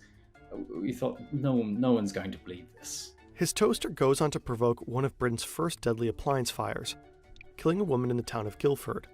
McMasters denies any wrongdoing. According to him, the woman did not hold appropriate respect for the power of the electric toaster when leaving. Appropriate respect for the power of the toaster. Now that actually sounds like the inventor of a toaster's thing to say. It unattended. McMasters has also developed the lighting system for the London Underground and invented the electric kettle. Naturally, every decent Wikipedia article needs a photo. So to boost the page online cred, Alex uploads an image of himself. My girlfriend sort of, styled my hair wonderfully so it was stuck up, really high. And they told no one about this. It was just like 3 guys that just kept this going. And looked like some sort of crazy 19th century or 2 dudes. thing. Actually, at the time, I didn't have this sideburn, so we photoshopped some sideburns in. Since they didn't have any appropriate 19th century apparel, they decided to edit this tier into the photo. So you couldn't see the clothes, and then put a bunch of black and white filters on it. It looked ridiculous. That looks real. I mean, dude, that honestly looks like a dude from 1920. No one should have believed that this picture was real. And yet, no one questions the authenticity of the photo or the information in the article. If only all fraudsters online were as good-hearted and funny as Alex and Alan. But seriously, There are quite some threats on the internet. Oh, it's an ad! It's an ad! It's an ad! I'm spotting it! 60% tier editors called Wikipedians. To ensure that pages are legit, they look at their sources, their writing, and suspicious changes. This system tends to work pretty well, but for some reason, the editors miss the inventor of the toaster. Over the next few years, many websites pick up on the story of Alan McMasters. Oh my Several god, and they probably start writing about it so the false information just gets spread. media outlets spread the lie even further, including the BBC and the Washington Times. School kids do presentations on him. Museums and books Okay, what school kid's doing a fucking presentation on the inventor of the toaster? Get the fuck out of here. Okay, Fern? Like, I know, now you're capping to me. What, in what class was somebody going, was the teacher going, all right, you have to pick somebody that invented something important, and a kid just stares at his fucking toast in the morning and just goes, oh my god, I know what I'm gonna do. Many of these references are cited as sources in the fake Wikipedia article to make it look more authentic, creating a loop of misinformation. A primary school in Scotland honors McMasters with a special memorial. What fucking whack-ass school in Scotland dedicates a day to the inventor of the fucking toaster? There's so many better inventions than the fucking toaster. If I had to get rid of one fucking electrical appliance in my kitchen, the first thing I'm getting rid of is the fucking toaster. I'm keeping a fucking toaster oven before I keep a fucking toaster. That's how useless it fucking is. Why not the microwave? Or didn't the military invent the microwave? Anyways, the fridge or an oven. Like, that's more memorable. About him, paint toast slices and handcraft their own little toasters. Contestants in the British cooking show, Great British Menu, dedicate a dessert to the great inventor of the toaster. So this is the Breakfast Club, and it's inspired by Alan McMasters' invention of the first electric toaster. How is that inspired? How is that inspired by the electric toaster? Get rid of Alan McMaster from this entire story. What the fuck is this? What is this? What am I looking at right now? Bread companies in the UK were tweeting about him and using my picture. People were tweeting about Alan, talking about how they were so thankful that he invented the toaster, that he had transformed their life. Oh my god, dude. People are fucking NPCs, man. Somebody was tweeting out that Alan McMaster changed their life because of the fucking invention of the toaster. What fucking dickhead in 2013 fucking tweeted that? What asshat fucking went on Twitter and spent the time out of their day to tell people that the toaster changed their fucking life? In what way did the toaster change your fucking life? That you wake up and your bread's a little more crunchy? It just went on and on. We couldn't believe it. In 2018, the Bank of England even nominates Alan McMasters for the character selection for its £50 note. So it would have been my face on the £50 note. Back in July 2020. Why would they put, they actually, there was a contention for the inventor of the toaster on the £50 note. They didn't have anybody else that they could have just fucking reached out to and been like, hey, you know, I think we should make them the inventor. Not the inventor of the toaster, them the fucking £50 note. It's the fake image. Within 24 hours of his discovery, the article in Alan McMasters is proposed for deletion. Shortly after, there's a hoax banner on the top of the Wikipedia page. Users trying to look up the article in Alan McMasters are automatically redirected to a page on misinformation and hoax articles. Wow. Despite their prank, the two former students remain big fans of the online encyclopedia. Alan told us that he became a part-time Wikipedia himself, editing articles and correcting mistakes, to sort of make it up to Wikipedia and support their mission. He does, however, prefer to stay anonymous. I think they would ban me if they knew which account were mine. If a lie so blunt and simple can circulate on the internet for such a long... It says own opinion. Is this going to be another ad? Oh, I don't know. It was about Wikipedia, though. W video. That was fucking funny.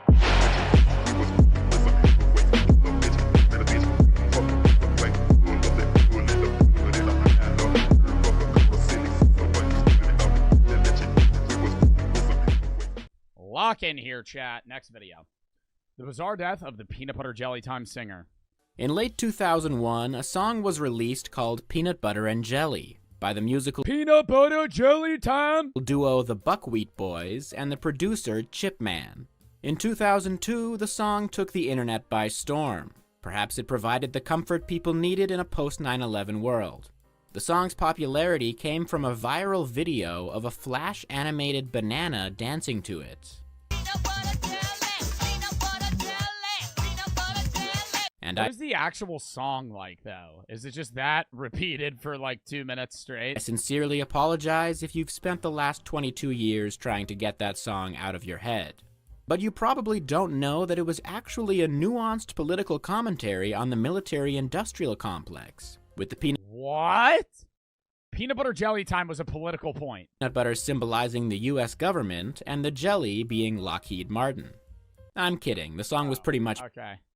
meaningless. But it has maintained a strong legacy over the years, appearing on Family Guy, being featured in several ad campaigns, and now even influencing a skin in Fortnite. Unfortunately, Did the peanut butter jelly time banana influence the Fortnite banana skin? I don't know. I don't know if those two are correlated. peanut butter and jelly in question comes with a glass of deeply depressing milk.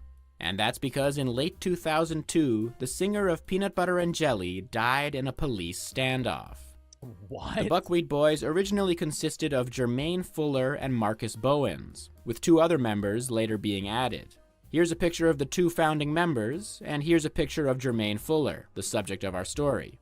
And I'm sorry that these are some of the lowest quality images you've ever laid eyes on, but I guess the song wasn't called Peanut Butter and High Definition Cameras. Y'all ain't know this. What do you mean y'all ain't know this? Like, this is just common knowledge that the peanut butter jelly time singer, Jermaine something, died in a police standoff in 2002. Who the fuck knows that? Our story starts on a warm August night in Las Vegas, when a man flagged down a police officer to tell him that he had just been confronted by another man wielding a gun. The gun wielder was Jermaine Fuller, who had fired a shot at the guy but missed. Based on the description of Fuller, another police officer recognized him at a bus stop and got out of his car to talk to him. But Jermaine Fuller whipped out his gun and shot the officer in the head and chest. What? Thankfully, the first bullet only grazed the side of the cop's head, while the other one hit him in a bulletproof vest, rendering the officer virtually unharmed. Meanwhile, another police officer pulled up to the scene only for Fuller to shoot at him as well. This time, the bullet went through the car's windshield He didn't fucking get up and leave. He just sat at the bus and stop. across the officer's shoulder, reportedly shredding the fabric on the cop's uniform, but leaving him untouched. So, with all 3 people he fired at being completely fine, it's safe to say that Jermaine Fuller wasn't exactly a sharp shooter. I guess they were right when they said he was a one-hit wonder. This guy's got some jokes. This guy's got some jokes. I like this guy. Anyway, Jermaine Fuller then He's a one-hit wonder. Yeah, because you can't hit anything. made his way over to an apartment complex near the campus of the University of Nevada, Las Vegas. He forced his way into an apartment and took the 2 men living there hostage. And I He can didn't just go back to his house? only assume it was an extremely traumatizing experience for the 2 hostages, although probably not as traumatizing as attending UNLV. Once the cops realized where Fuller was, they evacuated the entire complex and sent in a SWAT team. And I'm sure everyone living there was thrilled about having to get out of bed in the middle of the night on a Monday because the singer of Peanut Butter Jelly Time was holding their neighbors at gunpoint. And this was when... Yo, did y'all see Justin Timberlake got a DUI? He got a DWI, not a DUI. Driving while intoxicated. He said he had 1 martini. I mean, how drunk do you think he was off 1 martini? I mean, you probably could get a DUI off that. It's just whether or not he was lying or, like, he was at, like, 0.08. And they were just like, yeah, DWI. Travis got arrested in Miami? the standoff began. For what? The police surrounded the apartment, but... People saying Travis got arrested for what? A DWI as well? He got arrested for disorderly intoxication. That is hard. That means he was, like, rowdy, right?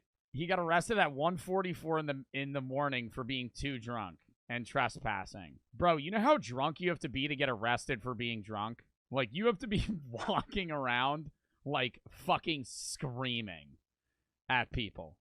Like that's, you have to be like, oh, fuck you, dude. Just, like, walking around in the middle of the night. Just fucking, and trespassing. Yeah, but realistically, you just fucking walk away. Oh, he just said he wouldn't yell. He wouldn't leave. He was yelling obscenities when they told him to leave. Meh, whatever.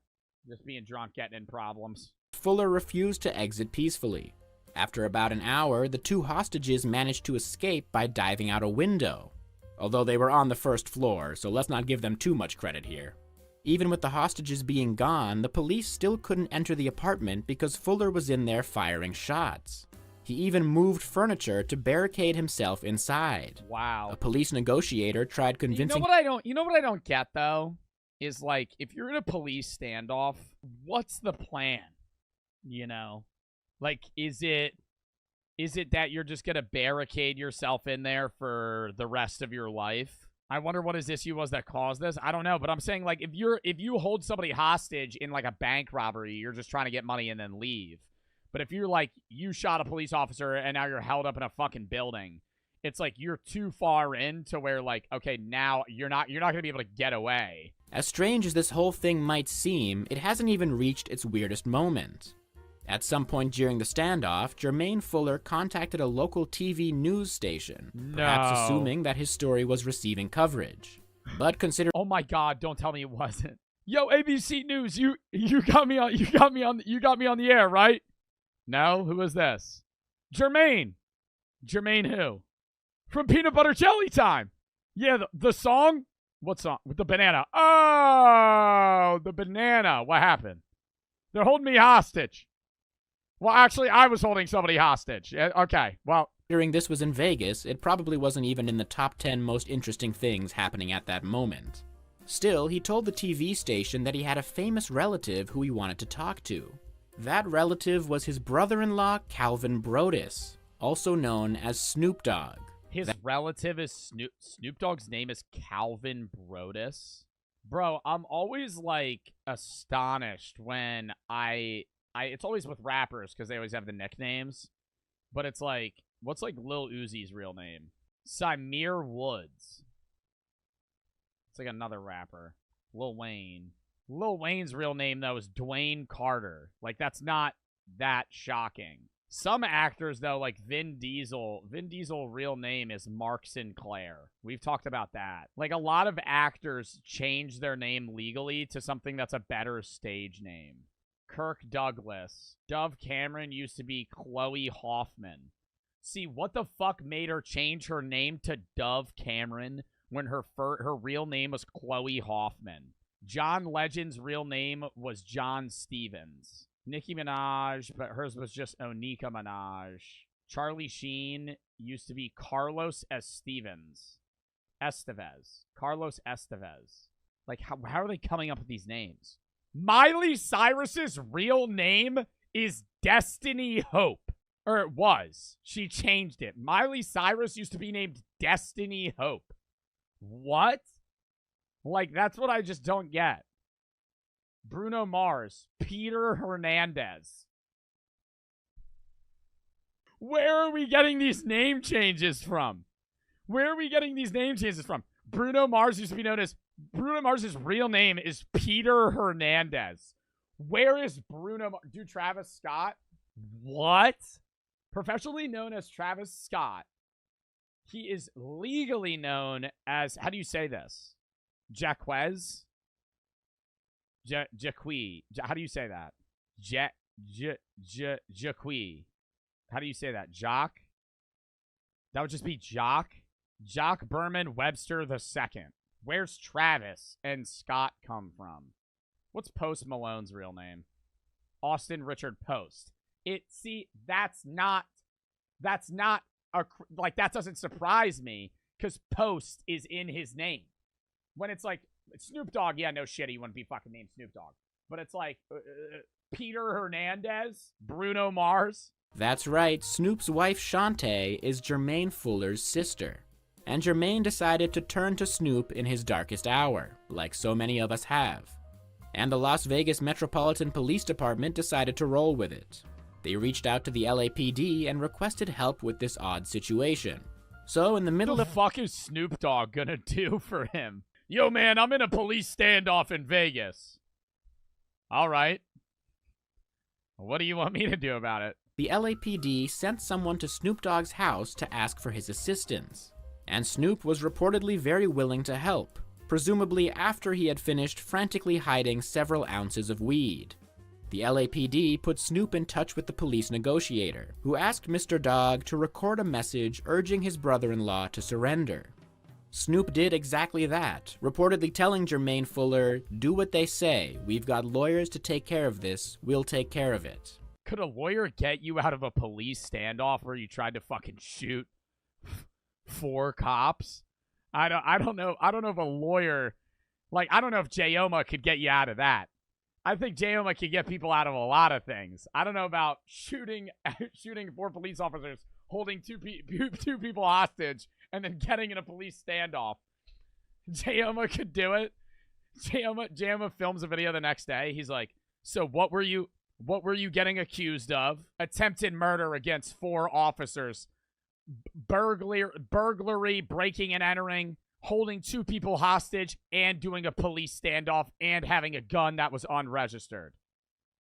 And what did you end up getting charged with? Nothing." He got people out of sexual assault cases and worse. Yeah, but Jayoma getting one guy out of one sexual assault case is easier for him than getting a dude out of holding 2 people hostage, trying to kill 4 cops, and then breaking into somebody's house and fucking standing off and getting a SWAT team to come.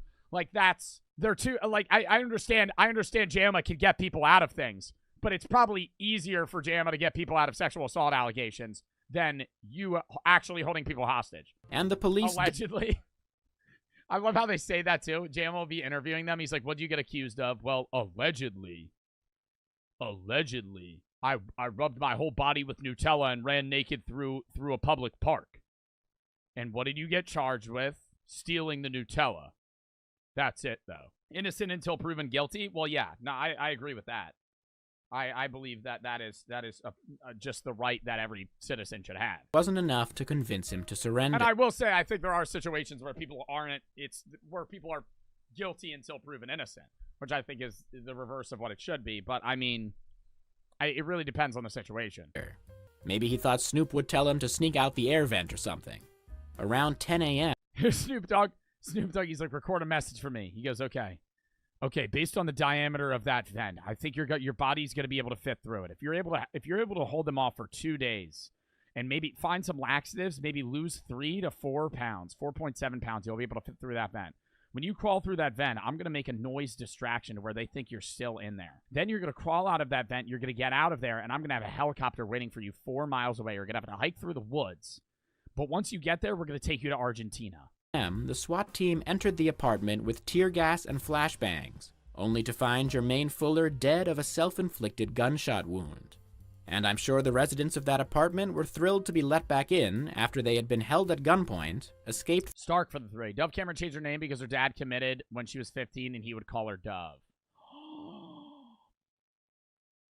That is so sad.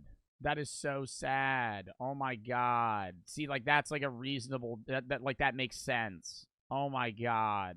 Through a window, had their walls shot up, had their furniture used as a barricade, and then had someone shoot themselves inside the apartment. Wait, what? He killed himself? Only to find Jermaine Fuller dead of a self-inflicted gunshot wound.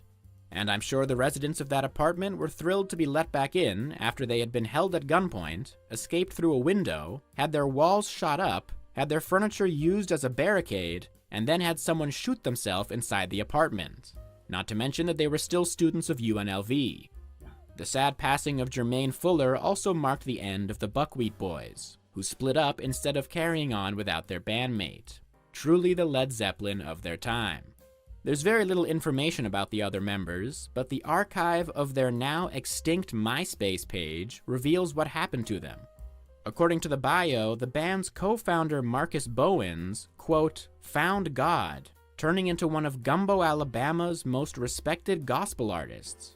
As nice as that sounds. Gumbo, Alabama. Gumbo, Alabama. I mean, that's like an accurate what happened. One of Gumbo, Alabama's most respected gospel artists. Not the most respected. How many respected gospel artists are in Gumbo, Alabama? Is that like a hard fucking workspace to get into? Is that like you got to wedge yourself in there? You got to fight up the corporate ladder to be on the top of Gumbo, Alabama's gospel artistry? What is their population? Let's take our guesses. Is that even a real place? Gumbo, Alabama. Is that not a real place? Gumbo, Alabama is not a real fucking city. No, this is a fucking business named Gumbo. Gulf United Metro Business Organization. Why would you name your fucking business acronyms to spell out Gumbo? Dougie Williams, the drummer of the band, quote, turned his pain inward and took it out upon himself. His lust for women and drugs grew threatening to his health, and on November 14th, 2003, was admitted to a shelter for drug offenders. Jeez, I guess it wasn't always peanut butter jelly time for these guys. But to end on a nice note, the MySpace page said that the keyboardist J.J. O'Neill pursued his dream for music stardom and found his way on stage. JJ is now headlining his local theater's rendition of Cats.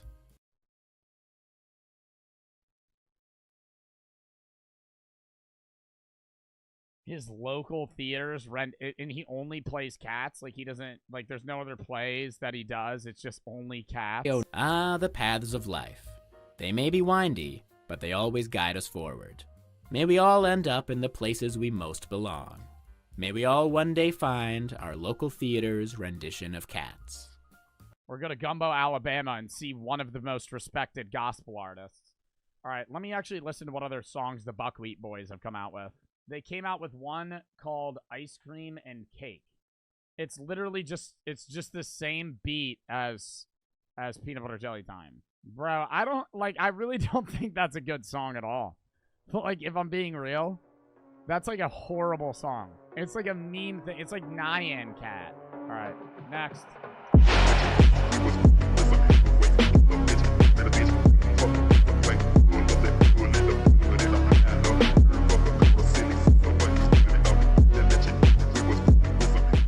Andre the Giant, how amazing genetics makes life impossible. Andre the Giant's size gave him everything. The largest and highest paid and best known wrestler in the entire world. Once being listed by the Guinness Book of Records as the highest paid wrestler ever. These same genetics, however, made his life a living hell, with Andre famously stating, "I would give much money to be able to spend one day per week as a man of regular size." When he was born. At what height does life become impeding? That didn't even make sense as a fucking question. Like, at what height do you have to reach for life to be harder than if you were 2 inches shorter?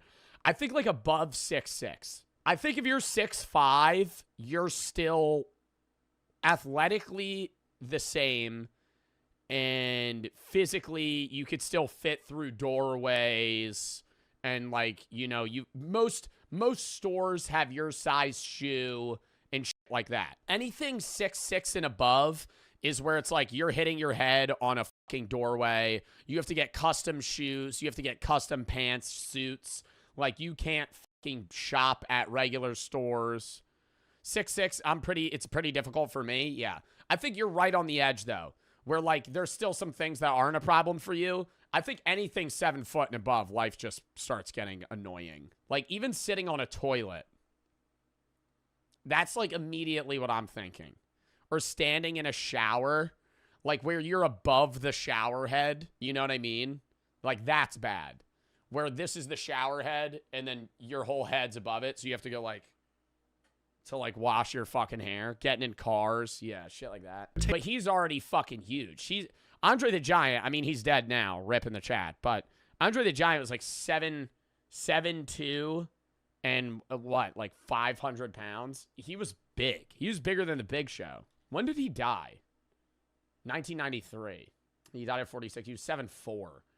Dude, 520 pounds is nuts. Like, that would, like, if he sat in a car, the car would, like, lean whatever way he was sitting. 18 pounds or 6 whole kilos, which is almost double the average male baby, weighing 3.3 kilos or 7.5 pounds. Growing up, Andre played soccer, with his childhood friends stating he used to be the goalie, but the ball would never go in because he was so big. By the age of 12, Andre was 6'3" and 240 pounds. Oh my God, bro. He's like fucking college wrestler size at 12. Pounds or 108 kilos. 240? 240? Going to school, I was bigger than other kids. He was too big to fit on the local school bus, and his family didn't have the money to buy a car that could deal with his weight. As a result, Andre left school to work on a farm, where one day a friend of the farm's owner drove slowly past the field in a Rolls Royce. "I will own such a car as that someday," Andre said quietly. "Stop dreaming and start raking," his father replied. "You are a big boy, but that dream is too big even for you." I said to my dad, someday I could get a car. I would just get into fighting, man. Or the NBA. Do you think he would have been good in the NBA? I feel like he's too blocky. Yo, he probably could have been crazy, though. You think he's too big? I think he's too big, like, muscle-wise. Like, I feel like most 7-foot plus guys in the NBA are very lanky. NFL? Yeah, he probably could have been nuts in the NFL. Oh, my God. Quit dreaming and keep walking. According to his brother, Andre did the farm work of 3 different men and would drive an unregistered car as the cops wouldn't dare to stop him. When he tried to join the military, Andre was deemed unfit for service as there were no shoes. Andre was deemed unfit because he was too big. Also, yeah, he is a target, bro. Fuck. I think that's, 7'4"? My God. Shoes big enough, bunks long enough, or trenches is a moving target deep enough to accommodate him. Yet these same issues made him a wrestling sensation. He'd officially become Andre the Giant, a famous televised wrestler. You think he could, like, crush somebody's skull by just going like that? Maybe not a full-grown man, but, like, somebody with, like, a smaller head, he could probably just go, and just break it. He's not Thanos. See, now you're going to have me Googling a very crazy question. How much pressure is needed to crush a human skull? 520 pounds of force. 2 arms. Andre the Giant, 2 hands around your head. He could go like that and snap your skull. His own parents didn't recognize him when he came back home. My parents, there was a big fan of me, they saw me on TV, but they don't know.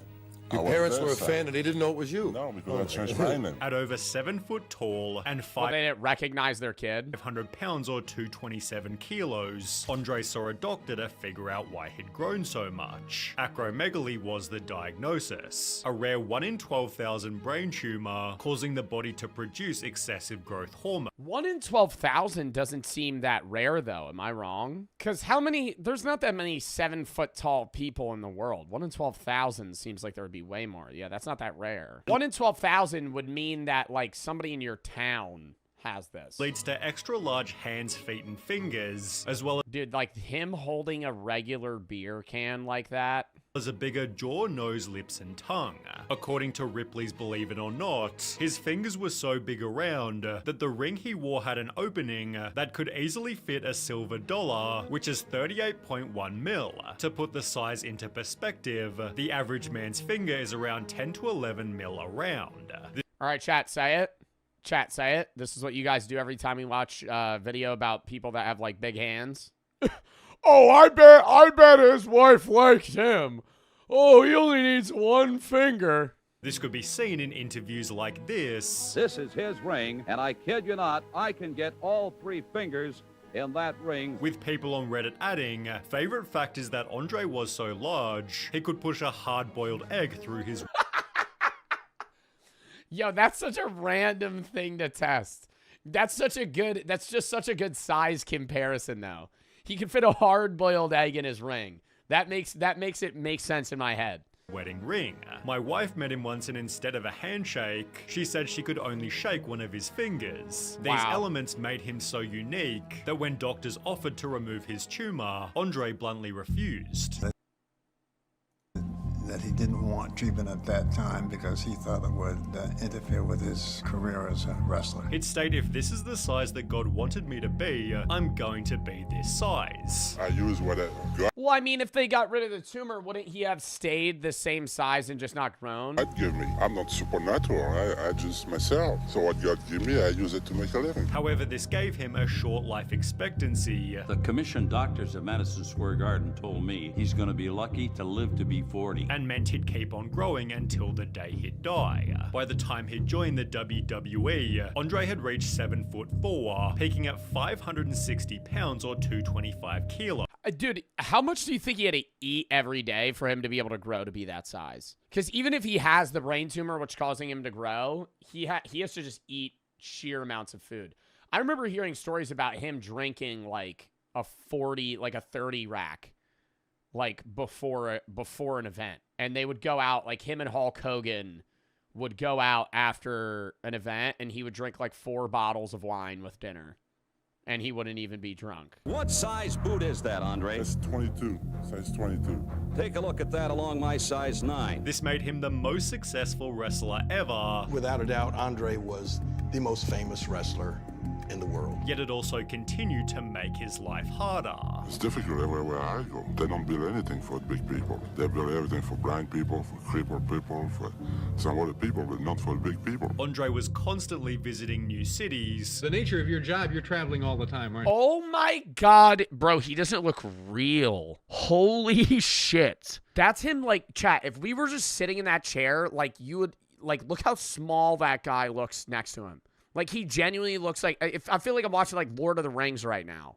And I'm seeing, like, an actual giant. You're like 320 nights a year. Yes. Which came with its own set of challenges. Hotel beds, are they a problem? I tried to find a hotel where they got a king-size bed. The worst is when I go in Japan, all those cars are so small. Sure.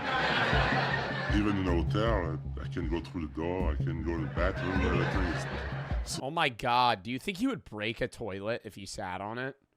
Like, do you think he has to get special toilets? That shouldn't be on him, though. Like, if he goes to a hotel and sits on a hotel toilet and it breaks, like, that's not his fault. Plug for the sub.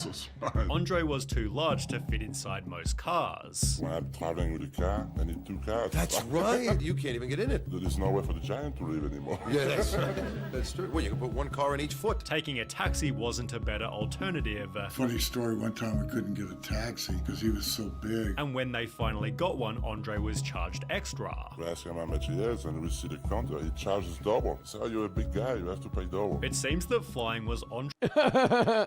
And then that's where he choke slams the taxi driver into his own steering wheel and just gets out of the car without paying.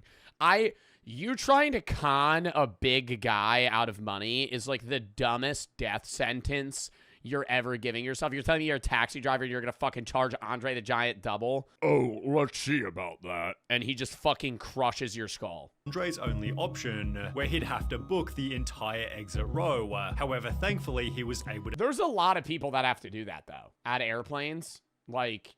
just big guys. Even like World Strong, like Brian Shaw and Eddie Hall have to book 2 seats. To fix this problem. What about plane travel? Does that get old after a while? Awful? I go in first class, but I don't drink mine with it. Despite this costing an absolute fortune. I'm traveling so much. Last year I bought for $67,000 just an airplane ticket. There was still another even bigger flying problem.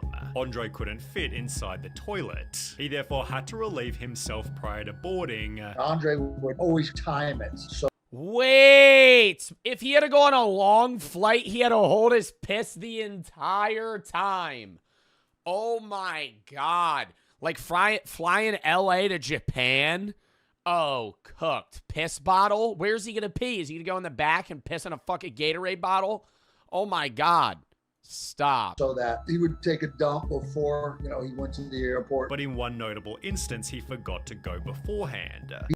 Yeah. He's up in first class. I'd probably go up to the flight attendants and be like, I'm too big to fit in the bathroom. Give me a water bottle. And he tells them, I gotta go. And they're like, oh my God, what are we gonna do? What are we gonna do? The onboard solution wasn't exactly glamorous. He would relieve himself into a bucket and then they bring it in and dump it into the toilet. But in retrospect, the story's pretty funny. Like pee in a bucket or poop in a bucket? Toilet. But in retrospect, the story's pretty funny. Peeing in a bucket ain't no problem, dude. Smell that started coming out. There was people falling out of their seats almost into the aisles, puking, crying, screaming. Sadly, this didn't... Some pussy ass mother... You're telling me you smell a little shit and you start crying, you vomit, and then faint on a plane? Yeah, there's no way, bro. Yeah, you smell a little pee and you get overwhelmed. You ever take a dump in a porta potty? Only apply to plane. Somebody started screaming. Ah! Ah! They're just fucking freaking out. Where does he shit? In the bathtub. No. Yeah, there's no toilet gonna take his ass. And with monumental bells came monumental farts. It's so. Damn, shitting in a bathtub, but the poop wouldn't go down the drain. Sounded like, like a deep roar, kind of like thing. It would rumble. On the set of Princess Bride, this actually halted production. He lets out the most monumental fart. The whole plywood set was shaking, and the sound guy lifted his headphones off his ears and was doing that, and it went on for, somebody timed it was 16 seconds. While Andre's former wrestling opponents thought the wind lasted even longer. And I could feel my fucking shoulder just vibrate like. There's no way his farts made people's bodies vibrate. How much air you would need to be able to force that to happen? Well, a giant can fart. How long? About 40 seconds. Andre was no, not 40 fucking seconds. No way. You think? I think it was long. I think that has to be a little bit exaggerated. 40 seconds seems crazy. 15, 20 seconds makes more sense. So different to everybody else, it got to the point of public ridicule. Hulk Hogan explained when we'd walk through the airports, if he got ahead of me, I'd hear all the unkind things that people would say. Oh my god, look at that guy. It would just break my heart. They perceived him as a freak of nature, and that hurt Andre more than anything. This guy was very sensitive. Boss, sometimes they laugh at me, they point at me. It hurts my feelings. I don't know. I think that older people can be mean. I think kids would think he's cool. I think that might have made him feel a little bit better. If I was 5 and I saw Andre the Giant at an airport, kids are meaner. Kids are just brutally honest and stupid. But I think if I was 5 and I saw Andre the Giant, I'd be like, whoa. Whoa. And I'd start asking him 45 questions. I would just be like, so, do you use a regular toothbrush? Do you get, one of the big ones the dentist shows you how to brush your teeth with? But he would cry. Andre stated in an interview, I would give much money to be able to spend 1 day per week as a man of regular size. I would shop and I would go to the cinema and drive around in a sports car and walk down Fifth Avenue and stare at the other people for a change. Disguising himself in public simply wasn't possible. Muhammad Ali could put on a trench coat and a ball cap. Andre the Giant couldn't hide in the backseat of a car. Instead opting to numb himself completely. He never, ever, ever quit drinking. He drank from the time he got up to the time he went to bed. If he could figure out a way, he'd just done it in his sleep. While Andre's drinking feats are often highly romanticized, there's no denying he had a serious problem. He started drinking about 9 o'clock in the morning. He drank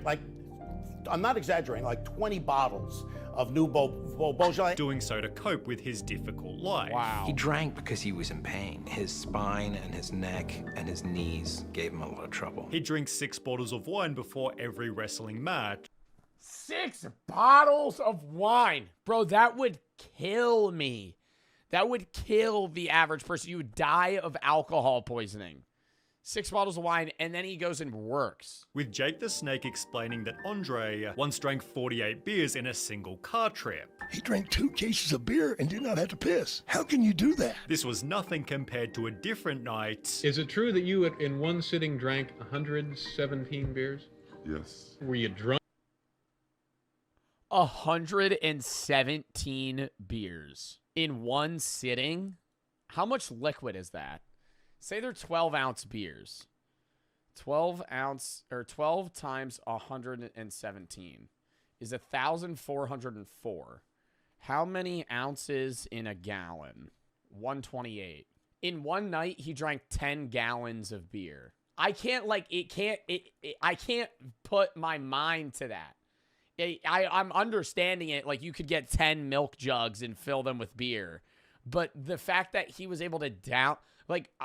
my body would explode off of the sheer liquid that is. drunk at the end of that? Dude, he probably pisses an entire gallon when he went to the bathroom. I don't remember. I think I passed out. With Andre's unofficial record being 156 beers in one sitting, which fellow wrestlers Dusty Rhodes and Michael Hayes confirmed. However, this only added extra weight onto his body. I myself saw him almost every night drink 7,000 calories worth of alcohol, which seemed to be the primary motive for why he eventually quit. But you don't drink anymore? Not since 14 months ago I quit. You feel better for not drinking? Yeah, because when I was drinking beer, I used to weigh 560 pounds. And you've trimmed down now to? Well, now I'm 470. This led to the... Wow, so him stopping drinking made him lose 560 to 470. He lost 90 pounds. Infamous Andre the Giant vs. Hulk Hogan, after which his career was... How big is Hulk Hogan? Because Hulk Hogan is a big-ass guy, too. This led to the... In comparison... Because they're almost the... I don't want to say they're almost the same height. Hulk Hogan's got to be, what, 6'8"? 6'5"? He's not 6'5". Hulk Hogan's a big dude, too. Hulk Hogan's 6'7". Infamous Andre the Giant vs. Hulk Hogan, after which his career was basically over. When he next came to a match, Andre was using crutches, showing the decline of his physical health. He'd retired to a ranch in North Carolina until he flew back to France for his father's funeral. He'd take this photo after the ceremony without realizing that 3 days later, Andre himself would die of a heart attack. I'd like to announce the death of one of my favorite wrestlers and one of the most famous wrestlers of all time. He died this week in Paris, France, after going home to his father's funeral. His body was too large to fit in any French crematorium, and as a result, he was shipped back to the USA. His ashes weighed 17 pounds or almost 8 kilos, being just another reason he's remembered as a legend. Wow.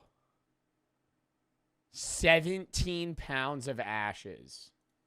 And they couldn't fucking cremate his body because he wouldn't fit. I feel like crematoriums have big-ass vats, though. I'm kind of surprised they couldn't fit his body in a crematorium. Maybe it's just based off of the fact that you're never really going to get a guy that's 7'4". Maybe even it's not even the problem that he was 7'4". He just weighed a lot. That was a crazy video, though. All right, lock in.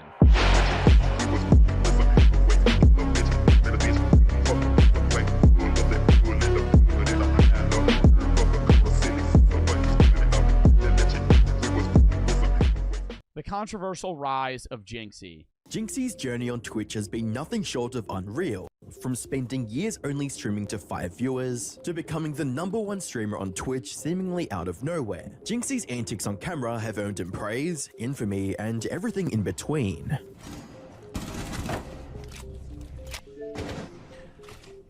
This is my world. I know he makes so much, but I would never want to be in Jinxie. Like, I do influencing, right? Like, I that's my job. I hate saying that because it sounds cringy, but, like, I do social media, right? But I would never want to be on the top. Being on the top is a curse, especially the Twitch world. Just the amount of hate, the amount of he deals with is so... Like, I deal with a lot of that most social media, like, people deal with. But he is so much worse. And it's not even just because it's Jinxie. It's just, if you're the top guy on any stream, you are dealing with all of the bullshit. Kai, him, XQC, Hassan, fucking any dude that has, even Queso. You know how Queso probably deals with so many fucking wackos, man? Like, I deal with weirdos and, like, stalkers and people that are creepy and try and make up about me or are weird, but like Queso and Jinxie, those guys are averaging what? What does Jinxie average? 95,000 viewers. Like, you know how many people probably just on him to just him and hate watch and troll? I think honestly Jinxie probably deals with it more than Queso. Queso definitely deals with that. And you're just... However, Jinxie's rapid rise to the top hasn't come without its fair share of controversy. I'm getting called a view botter. Stick around, I'll get into that, you fucking idiot! 15K bots. Chat, yes bro, I'm literally getting called a view botter, dude. I'm not even... Accusations of viewbotting, stimulant use on stream, and being an iShow speed clone. Stimulant use on stream? What the fuck? He streams for like 4 hours. Stimulant use on stream is something you would say about, like, fucking XQC. Or fucking Summit 1G, who's live for 18 hours straight. And if not, how on earth did he manage to dominate the streaming world so quickly? Hi, I'm the Internet Anarchist. I create weekly YouTube documentaries, and today we'll be uncovering the controversial rise of a modern streaming legend, Jinxie, a streamer that seemingly defied all logic to climb the ranks on Twitch, even while playing 134,000 subs a month. And the first 100K, actually, I don't even think it's now the first 100K. I think all of it, he gets the higher sub split. It might be 100K, though. Regardless, though, he's at least making, like, fucking what? 340K a month off of subs? I Sweat Games, where he would play his favorite video game, Rainbow Six Siege. Throughout his first 6 months on Twitch, Jinxie barely received 13 viewers, even on his most popular streams, only averaging less than 5 viewers on a regular day. He even tried streaming other more popular games like Fortnite and Apex Legends, with the hopes of boosting his numbers. And he used to stream so much. Like, if you go in his Twitch tracker, you can see, I mean, you could do this with any streamer as well. You could just see their statistics from when they've started, like, streaming. And this is Jinxie. Like, look at that. This is his views every month. He started streaming in January of 2019. He would stream 235 hours on some months. And, like, it was just so, it's, like, so random how much he would stream. But, I mean, dude. Just like, yeah, he's still climbing. Like, he has like a fucking 900 viewers here. That's a lot, right? But even into like 2022, I was bigger than him. Like here, I was larger than Jinxie. I was a bigger content creator than Jinxie. And then out of nowhere, fucking 5K viewers, 18K, 30K, 95,000. Holy fuck, dude. Sadly, it didn't pan out well, as he'd only gained 1 or 2 followers at the time. Receiving poor engagement like that for several months would discourage anyone from further pursuing streaming, and even stop most from streaming entirely. However, that wasn't enough to stop 18-year-old Jinxie from bringing his absolute best to every stream. Standing. To your right, you're fucking ass. We have been eliminated. Big deer! I love you, Rainbow!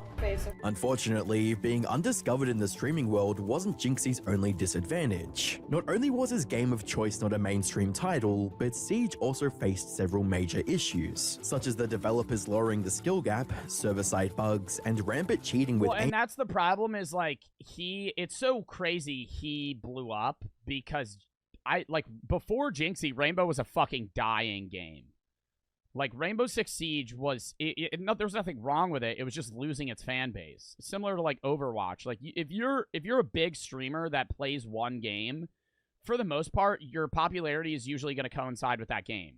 Like, that's why, like, Nick A30, when, like Fortnite now, he might average, like, 3 to 5K viewers. When there's a big chapter event, or, like, there's a season change, or they bring back the OZ season, he'll average 5 times as much as he does now because the game's just more popular, so there's more hype around it, there's more people watching it. Aimbots. These problems led to a sharp decline in both Twitch viewership and play count for Siege, which resulted in a smaller pool of potential viewers for Jinxie. With some players even speculating that the game was already dead, it only made sense for streamers that wanted to grow to jump ship to another game. Despite this, Jinxie continued to play Siege religiously for the rest of 2019, and focused on being more of an entertaining personality instead of relying on a popular title. What? He's using what? Right, he's dead bald there. Oh my god. On console! Jinxie's tendency to burst into incoherent rage on stream gradually became a core component of his online persona. However, he didn't do this randomly for shock value. At its core, Siege is a tense tactical shooter game that requires a high degree of concentration, which generally would mean the average streamer isn't going to be as high energy during a stressful situation. However, this doesn't apply to Jinxie, as he consistently lets his emotions run wild whenever he gets a kill or gets killed. Please.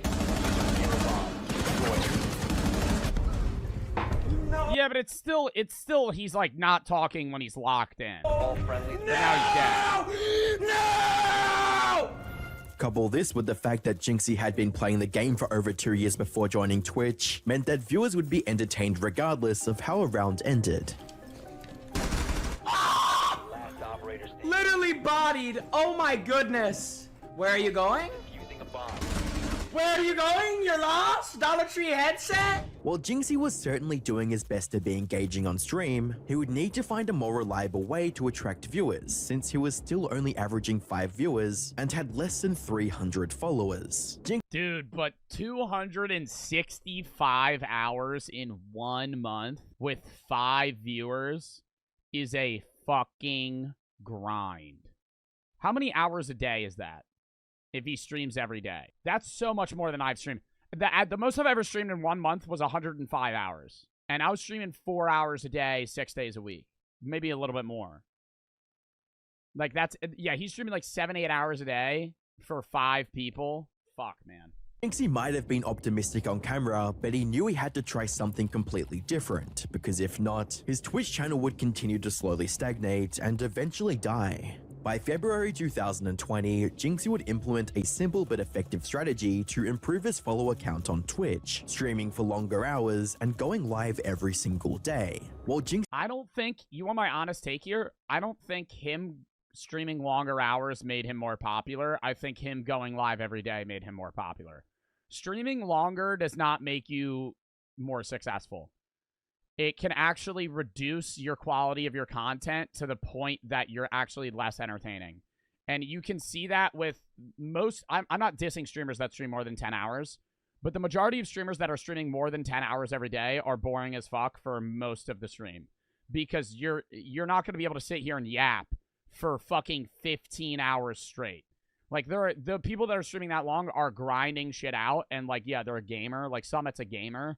But someone's not sitting there commentating the entire fucking time. Like, a lot of the time he's sitting there silent, just kind of playing the game. Live every single day. While Jinxie had maintained a somewhat frequent Twitch schedule in 2019, he had several week-long gaps that impaired his growth. Now, Jinxie was going live at a set time daily. He would have streams that lasted between 2 and 9 hours, playing nothing but Siege while giving viewers and other... What a wide range that is. 2 to 9 hours. I'll do like 3 to 6. Not 2 to 9. Players his unfiltered opinions.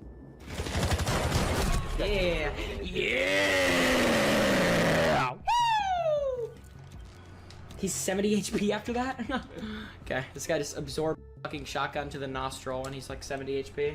At first, his new strategy only yielded marginal results, but as the weeks turned to months, Jinxie's follower count went from 300 to 3,000. By the 30th of August 2020, Jinxie would triple that figure and surpass 12,000 followers with an average viewership of 150 live viewers. By being active for so long... Yo, you know how weird that probably feels to be like one of those Jinxie viewers? When he had like fucking 6 people in his stream, and now he's like the biggest person on Twitch, and he was like your small streamer you'd watch when you were bored. Jinxie had trained his viewers to tune in as frequently as possible to see more rage-fueled gameplay. Smaller creators are often advised to stream or upload consistently, which is a good rule to abide by. However, that's only half of the equation. In Jinxie's case, he was building an audience by improving not just the frequency of his stream. Bro, but you know what's so weird is, do y'all remember when you first saw Jinxie? Like, I don't remember when I knew Jinxie was a person.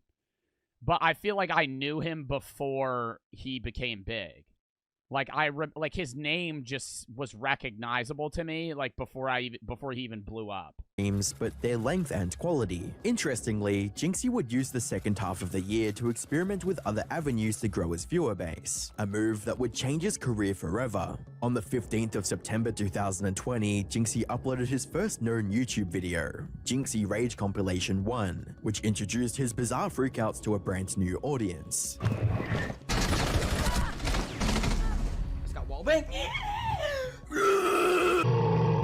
Okay, I need to chat. I'm sorry. I need to lock in. That is terrible. Repurposed rage clips weren't the only thing that Jinxie uploaded, as he created various gameplay tutorials and 1v1s with fans and fellow Siege. He would make gameplay tutorials, how to solo to diamond players.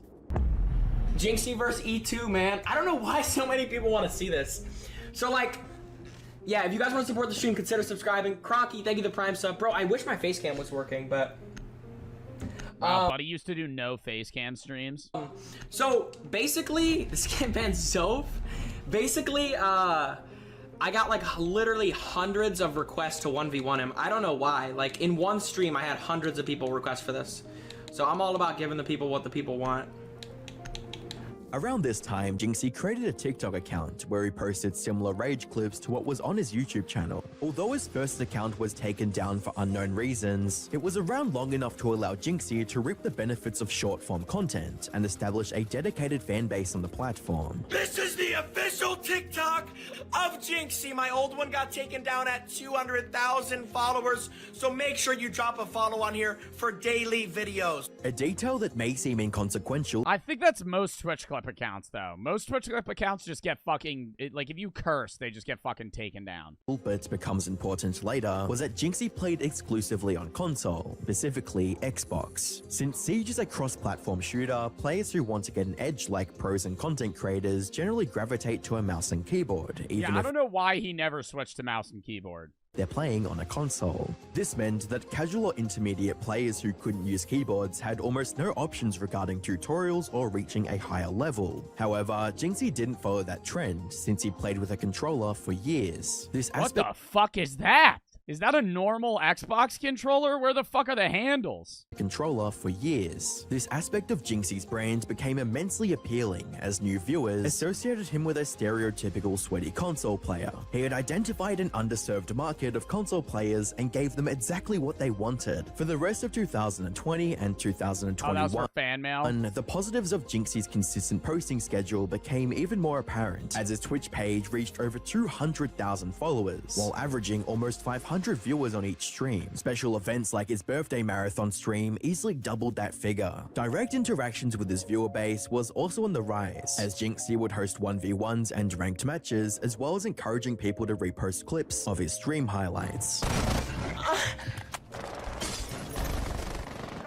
I am the one who knocks. By 2020, Yeah, I remember watching him then. The When he would be mid-game and he would pause and just fucking send them voice memos. the volume of viral content revolving around Jinxie's wild antics had captured the attention of the entire Rainbow Six community, especially the game's developers, who would shout him out in a tweet and add an item into the game for him. The first 3 months of 2023 saw Jinxie's online career grow to all-time highs in every metric possible, with 400,000 subscribers on YouTube, millions of followers on TikTok, and an outstanding 53,000 subs on Twitch. Oh my god, dude. Yo, his feeling from going 7K subs to 53K subs, like, that is a life-changing amount of money difference.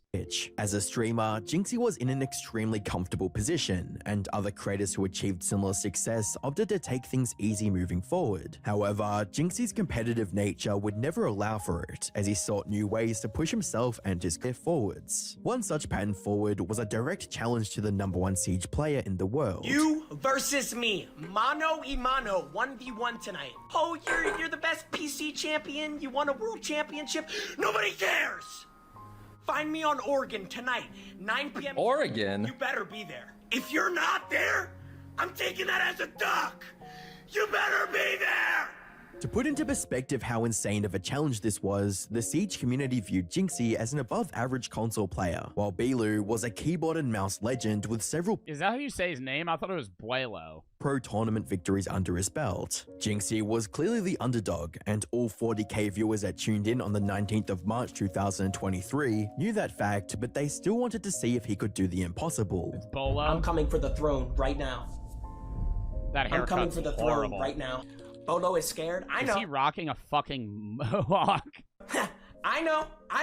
Hey, bro. I know! The first round would go to Bilu after Jinxie failed to react fast enough when peeking around a corner.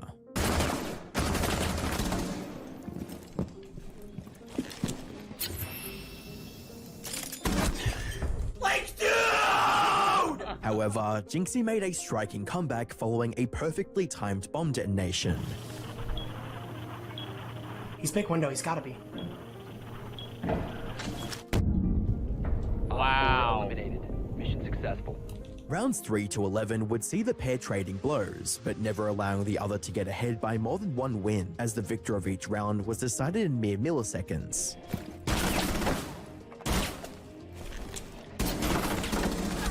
Drop the diffuser. Just better aim, bro. By the 12th round, Jinxie was at the edge of his seat, pouring every ounce of skill and focus into the game. But would that be enough to grant him the win? I mean, he had 45,000 subs at this point. He was fucking huge here. That operator is so cringe! Why did I not ban it? Why did I not ban it? Oh, GG's, bro. Jinxie had put up an excellent fight and performed better than 99% of console Siege players, but he unfortunately came up short. While he did lose the match, Jinxie gained the respect of the entire Rainbow Six community and cemented his place as one of the greats. In the days that followed, clips from Jinxie's match with Bilu would spread far beyond the Rainbow Six community and spill into the wider esports world. As a result, millions of people who wouldn't have heard of him otherwise got a taste of his bizarre brand of gameplay, and many of them were immediately hooked. By the end of April 2023, Jinxie had surpassed 1 million followers and averaged nearly 10k viewers per stream. Oh my god, and he was bigger than XQC, Hassan, Gauls, and Kai. As well as almost doubling his Twitch subs to over 80k, making him the #1 subbed streamer on Twitch. Looking at Jinxie now, many would assume he blew up out of nowhere, but in reality, he'd been laying the groundwork for his success for over 5 years, most of which saw little to no growth. Jinxie had overcome countless— I mean, that's really what it is on Twitch, though. Twitch, any social media platform, you're going to grind your ass off and you're going to change things. You might see some small progress, but if you really, like, stick with it, you might have one video that really pops off or a stream that really, like, skyrockets you and just helps you. And then it's just what you do after that that really, you know, aids you. Me and him are different, though, because, I mean, he blew up on TikTok, which helped his Twitch, too, but he was a Twitch to other platform streamer. I was a TikTok to other platform streamer. And the transition's horrible. If you're just a TikToker, moving from TikTok to Twitch and YouTube is fucking hell. Because you're transitioning people that watch 10-second videos to watching 4-hour fucking streams and VODs and shit, and that's impossible to fucking transition that audience. I remember I fucking hated dealing with that. I used to shout it out every day. It was such a pain. My views were just up, down, up, down, up, down. It was like there was zero consistency for so long. Even though I blew up on TikTok first and he started on Twitch, it's the same premise that, like, you can kind of, like, grind that out, and then you're going to have a moment where you do really well, and it's just when you have that really good moment, are you going to continue in suit with it, right? Or are you just going to get lazy or not fucking do the shit you need to do or learn from it? Days of unseen effort and finally got the chance to live a life he could only ever dream of. Bro, I started streaming when I was 17 years old. I'm about to turn 22 in like a month, 2 months. The amount of motherfuckers that never believed in me, bro. The amount of motherfuckers that'll tell you that you can't do something because they can't imagine themselves doing something. Bro, do not let anyone tell you shit, bro. Do not let anyone tell you anything, bro. You can literally do whatever the fuck you want. Despite the overwhelming success, Jinxie didn't get lazy as he continued to stream and post daily for the rest of 2023, achieving millions of followers on TikTok, YouTube, and Twitch. Jinxie, being the largest Siege creator, naturally made him the face of the game. However, that recognition came with a few drawbacks. At the start of 2024, various members of the Siege community would accuse him of promoting toxicity, as many of his younger viewers emulated his less than admirable traits, with posts— Bro, that's fucking video gaming in general, though, dog. Any fucking FPS game you get on the game, dude, there's gonna be people that are toxic as fuck. Jinxie might promo his level of toxicity, but at the end of the day, he's not fucking changing that. Like, that's just fucking any video game you get on. Val, Fortnite, fucking CSGO, COD, Rainbow, any game with a gun. Rating, took a couple months off from playing, Max and so far, the Jinxie clones are the worst thing to happen. When I came back, I started seeing a bunch of people with Jinxie-esque names, and they always have the worst attitudes and are super unhelpful to the team, as well as Jinxie ruined Siege. Yes, he pretty much single-handedly revived the game, but now it's basically unplayable. Then, there were accusations of Jinxie being an iShow Speed clone. I look like Speed. It's just this, like, new... Yo, what is this? Yo. What is this shit that people calling me a Speed clone, bro? I am nothing like Speed, bro. I am literally nothing like Speed. Oh, wow, we both yelled. Shut the fuck up! But this wasn't the only instance of Jinxie's success being called into question. Well, that's just people gaslighting him. People used to tell me I was a fucking Speed clone. Rek would allude to him using bots to boost his viewership. Who would you say is like the #1 botter, like that gets away with botting OD? Like shots at. Here's what I can say: of the top 100 on Twitch, 75 are botting. Who's the #1 botter though? I know who you guys want me to say, but Wait, that's what? not the #1 botter. The #1 botter is on Twitch that are botting massively and making a lot of money from it. I would hard disagree with, and I know, well, I mean, I know Agent and Stable. Train doesn't know me, but I would hard disagree with them. I mean, I don't think Jinxie, if Jinxie has view bots, I think they're not his. I think other people might be botting his stream for him, and he's not even asking them to. Or, and I don't even think that's the case. Like, if Jinxie has 95,000 viewers, I think at most 2,000 of them are bots from, like, 3 rando viewers that are just paying for bots for no reason. And then on top of that, yeah, are there other Twitch streamers that might be botting? Yeah, but botting is a way bigger problem on Kick than Twitch. And by massively, is this more than 20,000, 50,000? How big are we talking? I'd say minimum between 10 and 20,000 bots. While there's no definitive way to prove these accusations as true or false, and even if it is true, Jinxie has 95,000 viewers. Okay, let's pan into the dumb hypothetical. 20,000 of them are bots. He still averages 75,000 viewers. Half the fame, he was motivated more by the sheer joy of being a creator, rather than the potential success that came along with it. I feel like most people, especially nowadays, when they get into streaming or YouTube or anything, well, they're trying to make money from it.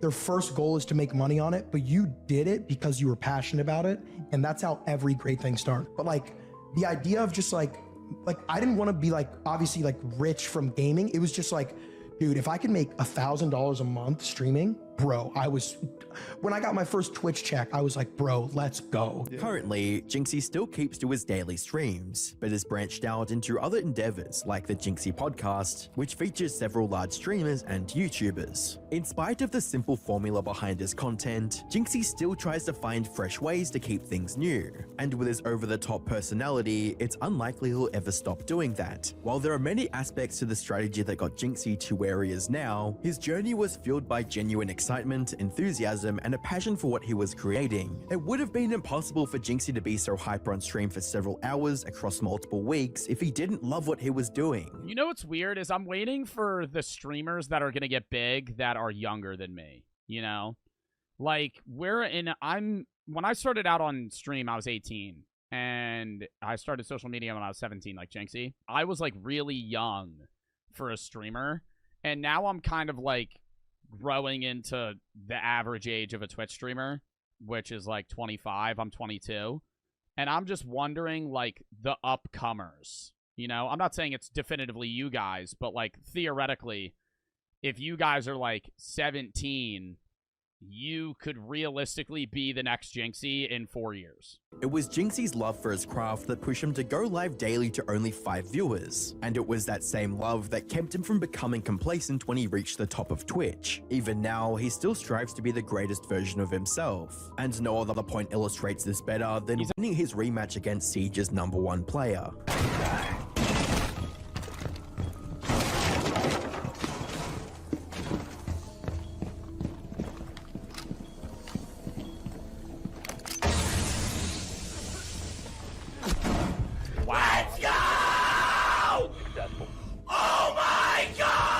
How does he not lose his voice doing that, dude? Like, that is so much. Fucking WVid, though. Internet anarchist, W creator.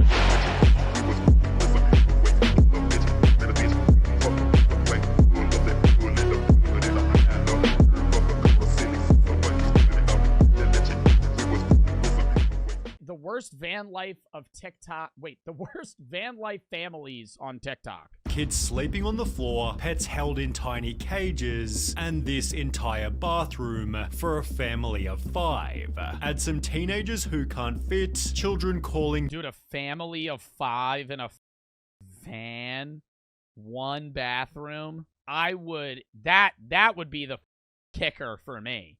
You know, let alone you having to sleep in a square footage space that's the size of a Kia, but also 5 people to 1 bathroom. Oh my god. Oh my god, it's not even a bathroom. I've been zoned out. Dude, it's just a hole with a cloth over it. Oh my god. Yo, that's such a bad spot for the curtain too. Like, if you're taking a dump, that's just hitting you in the face. for a family of 5. Add some What are they taking, sponge baths? teenagers who can't fit, children calling their beds coffins, and you're still just scratching the surface of the worst van life TikTokers. Take for example Red, White, and Bethune. They Okay, if you have like an RV, I think that's different. Like, if your family lived in an RV, is that no? Because that's like a house. You know, there's a kitchen and a living room and a bedroom.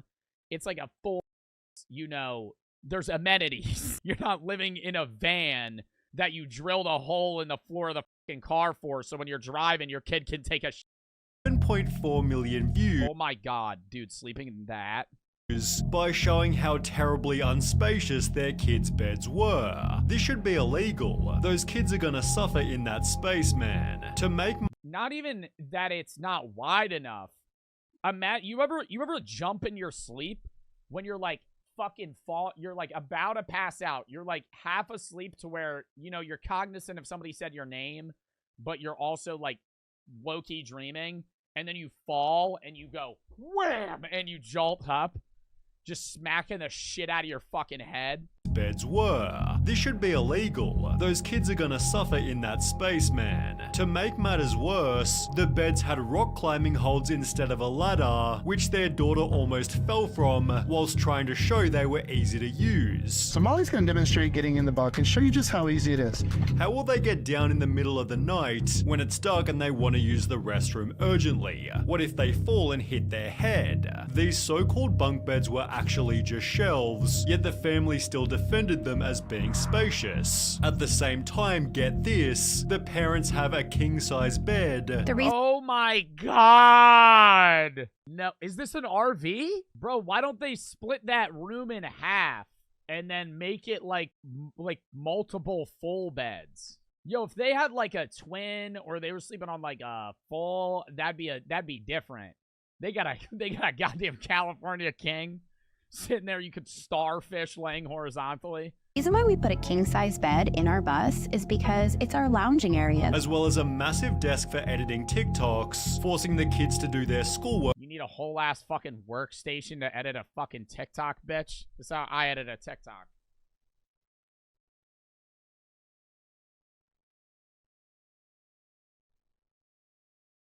And then it's done. A tiny kitchen table. If they don't help out with the van, the kids are punished publicly. Last night, Molly chose not to do her chores. And if our kids don't do their chores, they have consequences. Which the parents still defended even after heavy criticism. Yes, our kids have consequences. Yes, if they don't do the chores, they're gonna have to pay. And to the trolls, keep on. Bro, did y'all have like scheduled chores though? When you were a kid, my scenario was just like if I ask you to do something, that's when you do it. You know, like I didn't have like every day I have to wash the dishes. It was like go get the trash, take out all the trash. Okay, you know, some shit like that.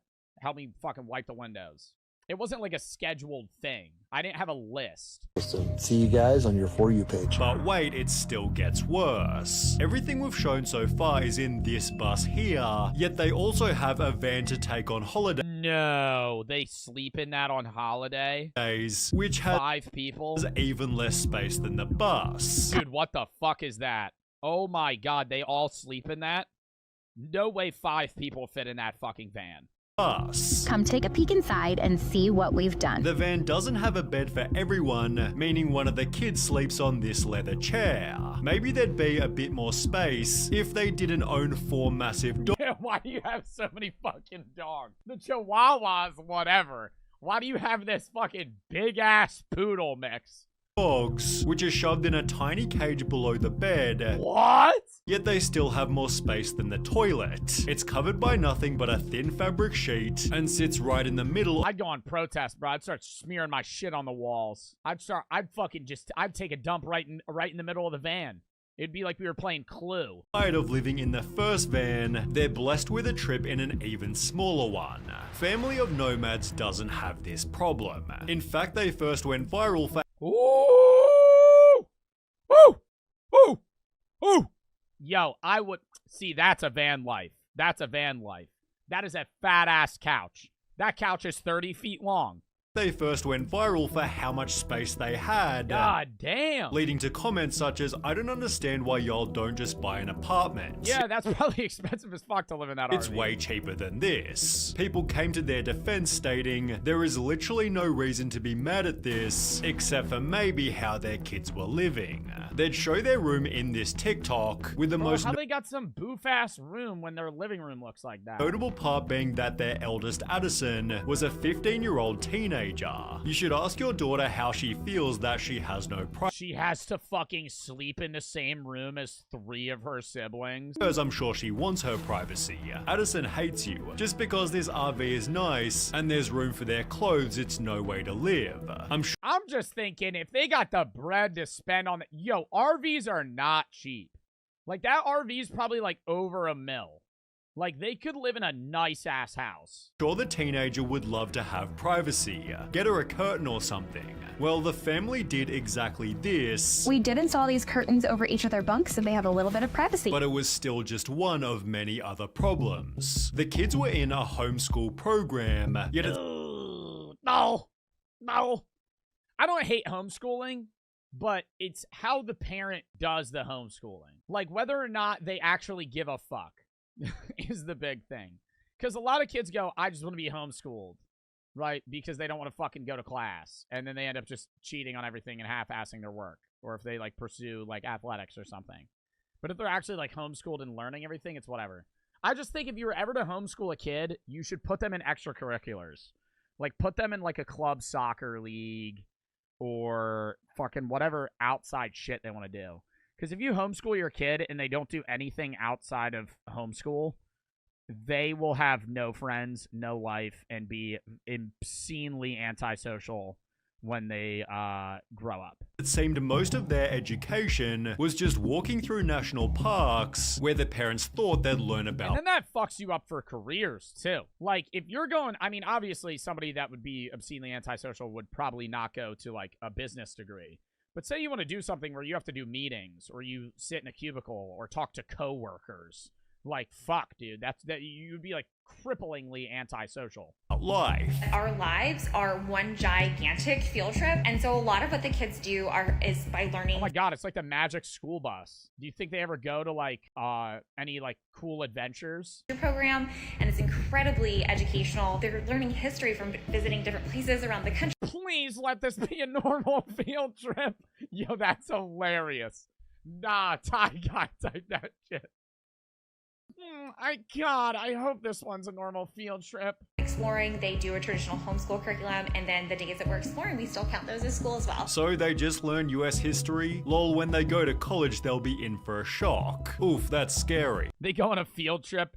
They give them points and shit when they just go to the Grand Canyon for their history class. There's a reason schools aren't one giant field trip, and this is a very good point. Schools are for more than simply learning subjects. They help build social circles and prepare kids for a disciplined way of life, both of which are neglected when strolling around the country. It prepares you to do shit that you fucking hate. That's what high school prepares you for. Yes, you learn a lot of subjects, but high school gets you to fucking suck it up and get work done that you deem as pointless. Because that will likely be half of the shit you do when you're 35. Right? Like, I'm just now getting to the tip of the iceberg of having to deal with adult shit. Right? Like, I just turned 22. I'm just now having to be, like, you know, locking it in. And it sucks. But it's also rewarding. But if you weren't able to get through, like, if you never did any of that, you would be in shock when you get to the stage of life where you actually have to fucking do shit. The rat cage that stunk out the van. We live in a camper and our 3 kids have 3 pet rats, and I would be absolutely lying to you if I said that it does not smell bad. Usually it's the kids' job to clean the rat cage, but about once every month. Why do you have rats? Like, I see those shits at PetSmart, and I'm like, why? What? I would own a mouse. A rat?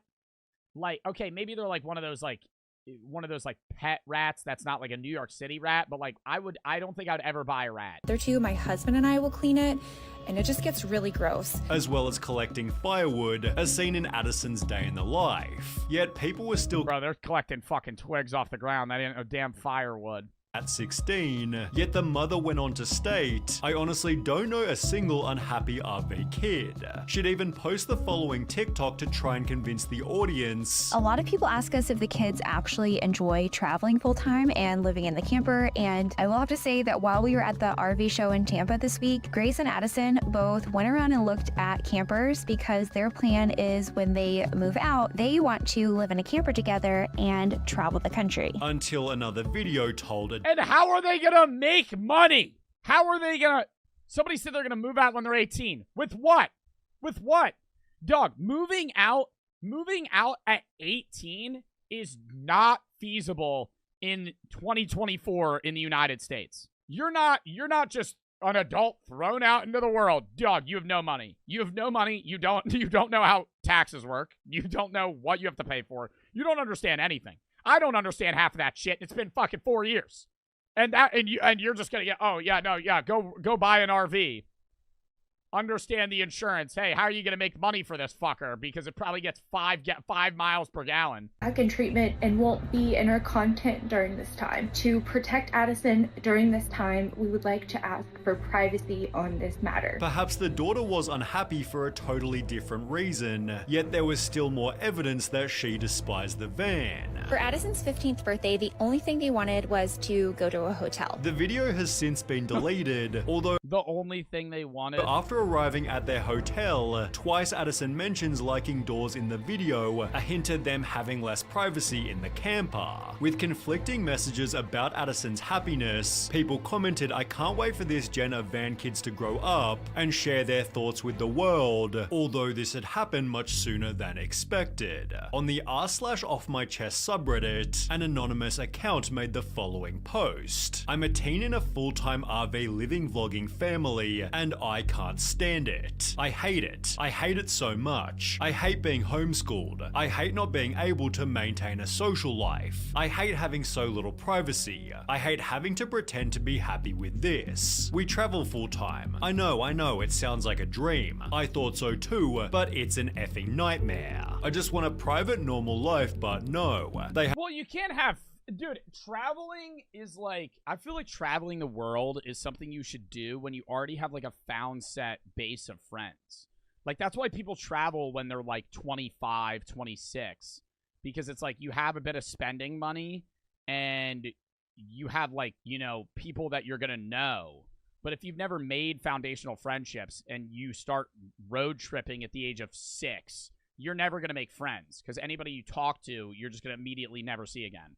Had to ruin it with their crunchy way of parenting. It's all fake, by the way. Not what I meant when I said I wanted to take up acting. I'm frustrated all the time, I'm tired all the time, I'm bored all the time. Please stop supporting these What about in retirement? People, you shouldn't wait to travel the world till you're retired because you're probably going to be too old and not want to.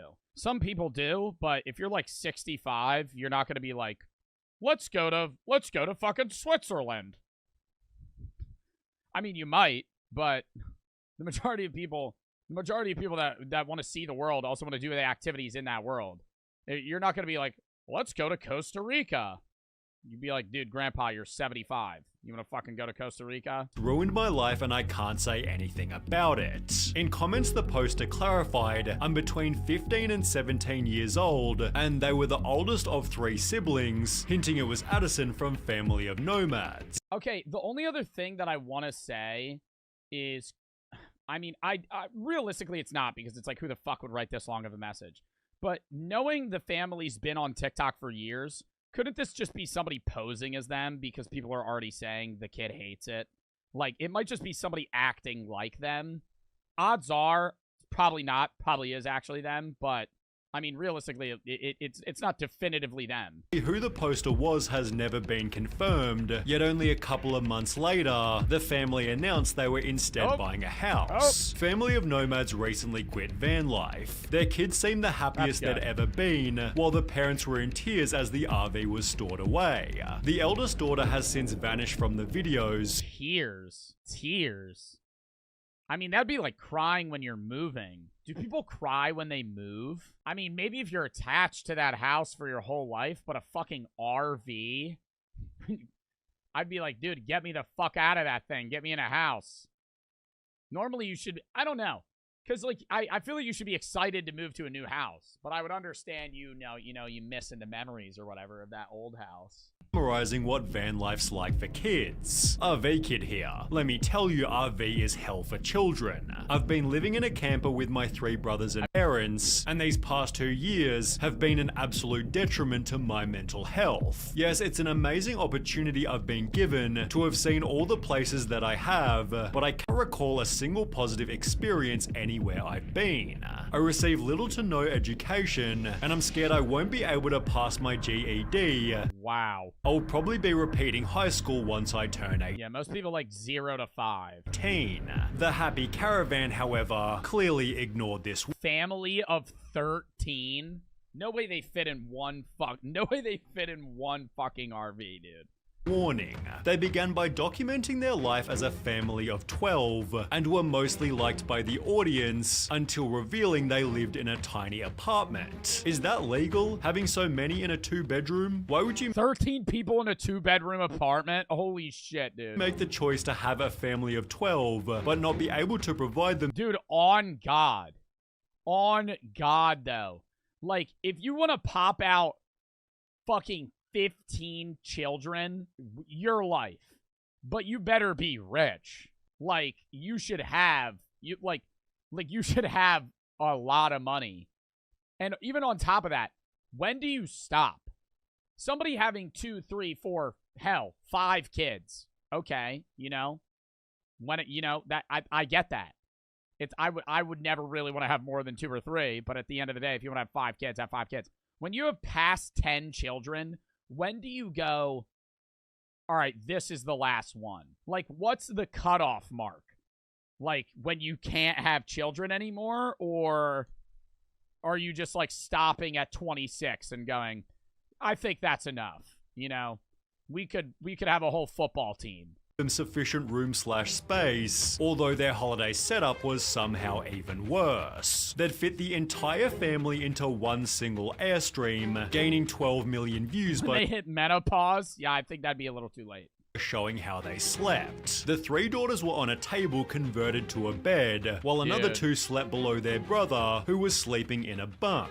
A different brother slept on the couch, the baby in its cot, and of course the 2 parents had their own massive bed.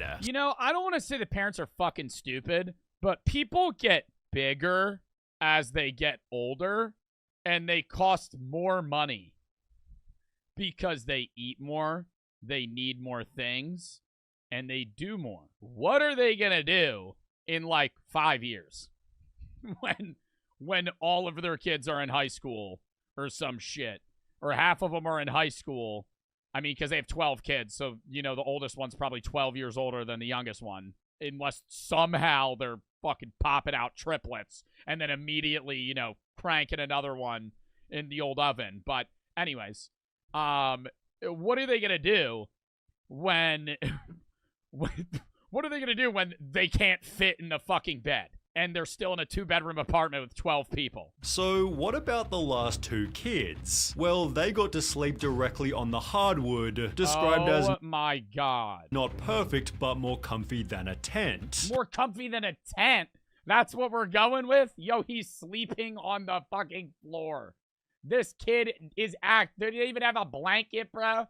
He got a pillow and a blanket. And he ain't even laying on one. He just got the floor and a blanket on top of him. Perfect, but more comfy than a tent. You have 2 kids sleeping on the floor just for vacation, and we mix it up. In our YouTube video, Dad is on the floor, which by doing some digging was seemingly true. Hilariously, after being criticized, the parents magically found a they get him a pool floaty to sleep on? Dude, what is that? Being criticized, the parents magically found Enoch a blow-up mat in the closet. Oh my God, okay, it's a blow-up mat. but for the most part the family isn't all that bad, especially compared to wild family life. They've been how are they getting worse? Called the most hated van life family on TikTok, mainly for their bizarre family dynamic. The page is run by mother Nadine, who lives in a van with her 3 kids, along with both her ex-husband and her new boyfriend, who she refers to as a homeless junkie she met on the streets. According to her TikToks, they're not polygamous but live together in harmony, being able to do so because they have the biggest front yard. The criticism, however, always extends to the kids. They call their education. Wait, what? So she has 3 kids. She's not with her husband anymore, but he still lives with her, and she's dating a homeless guy. Program, homeschooling, world schooling, travel schooling, adding they help whenever necessary, but they don't follow any official program. Technically, I don't follow any curriculum, but we have this app my kids learning with. We have this app. It's called ABC Mouse. It's called ABC Mouse. It's called CBS Kids. Set their times each day. They do that by themselves. There's nothing I have to do. Help them if needed explains everything. Doomed to fail. They'd respond to the hate with the world's most hippie message. The only way to deal with an unfree world is to become so absolutely free that your very existence is an act of rebellion. Adding their kids are extremely satisfied with the life that they're living. People think, oh, poor children, poor children. But trust me, my children, they wake up with a smile in their face. They go to bed with a smile in their face. Yet it's perfect to finish with this comment here. When I was a child, I would have been very happy to eat nothing but candy and potato chips all day. But my mother did not let me because she knew better. It's a parent's job to do what's best for their children, not just what makes them happy. Yeah, I mean, that is true. If you let a kid do whatever they want, they would probably die in like a day. They would probably just eat obscene amounts of candy, vomit everywhere, and then go somehow get like run over by a car.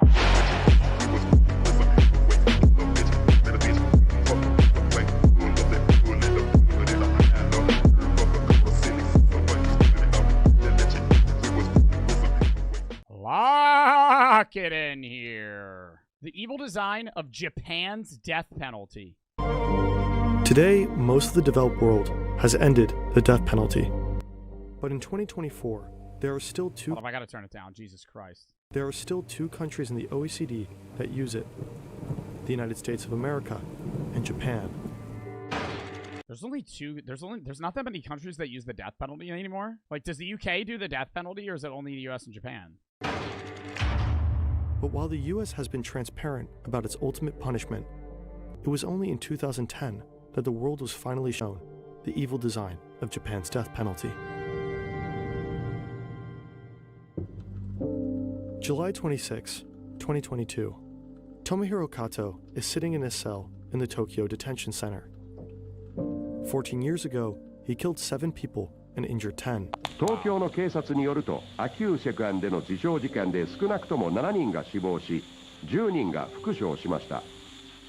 警察によ In る a stabbing rampage, he stabbed 7 people to death. れば、ある男がトラックで買い物かの群れに Usually when you see somebody killed 7 people, it's with a f***ing gun. He stabbed 7. 突っ込みました。その後、彼はレンタカーから飛び降り、倒した人々を刺し始め、次に恐怖に限った傍観者に注意を向けました。In 2011, Tomohiro Kato was sentenced to death. Every day he wakes up at 7 a.m. and heads to bed at 9 p.m. in a cell that's the size of about 4 tatami mats. He has a sink, a commode, bedding, and a small desk. In Japan, death row inmates can wait decades for an execution. But unlike the US, they wait for a day they never really know is coming. They don't tell them when they're gonna die? What? Wait, so they could just randomly just be like, all right, today's the day. See you in 10 minutes. And you're like, trying to gather your fucking wherewithal to be like, oh my god, I'm gonna fucking die. I'm gonna fucking die right now. I feel like it'd be easier. God, that's actually way scarier. That's actually way scarier. Being on death row and knowing, like, I'm going to die in 8 years and 6 hours and fucking 23 minutes. It's like you have the time to be able to prepare for that. And it is kind of whack because it's an unnatural death in the sense that you know when you're going to die, but you're at least able to know, like, okay, I have this much time to think about it. Whereas in Japan, they just kind of randomly pull you. Any random morning, the inmate can be taken to the execution chamber. They're given no more than a few hours' notice. Would y'all rather have the death penalty like in the US or Japan in that sense? Would y'all rather know when they're going to kill you or they just fucking kill you? Well, I mean, they'll tell you like an hour before. I'm surprised that many people are saying Japan. Like, you would just want to just have them randomly be like, all right, today's the day. 3 hours, you're dead. 34 years? Dude, I'd be like, let's get the show on the fucking road. I'd be waking up every day thinking the day's the day. And then I'm 34 years in fucking prison and I'm like, y'all haven't fucking killed me yet. When is this happening? Anytime soon or no? I mean, I'm fucking 85 now. Some old man in prison. He's like, please, at this point, I want you to. He was freed. The police officer. Oh my God, they let him go. Oh, wait, so it's not a guarantee. It's not a guarantee that they're gonna die. Is that why? Arrested him, revealed that he had concealed Sakai's alibi that proved he was innocent. Bro, he was in prison for 34 years on death row and he was innocent. I better be getting a bag if that was me. I better be getting a fucking bag. I better be getting a bag, and I better be getting some serum that's going to anti-age the fuck out of me.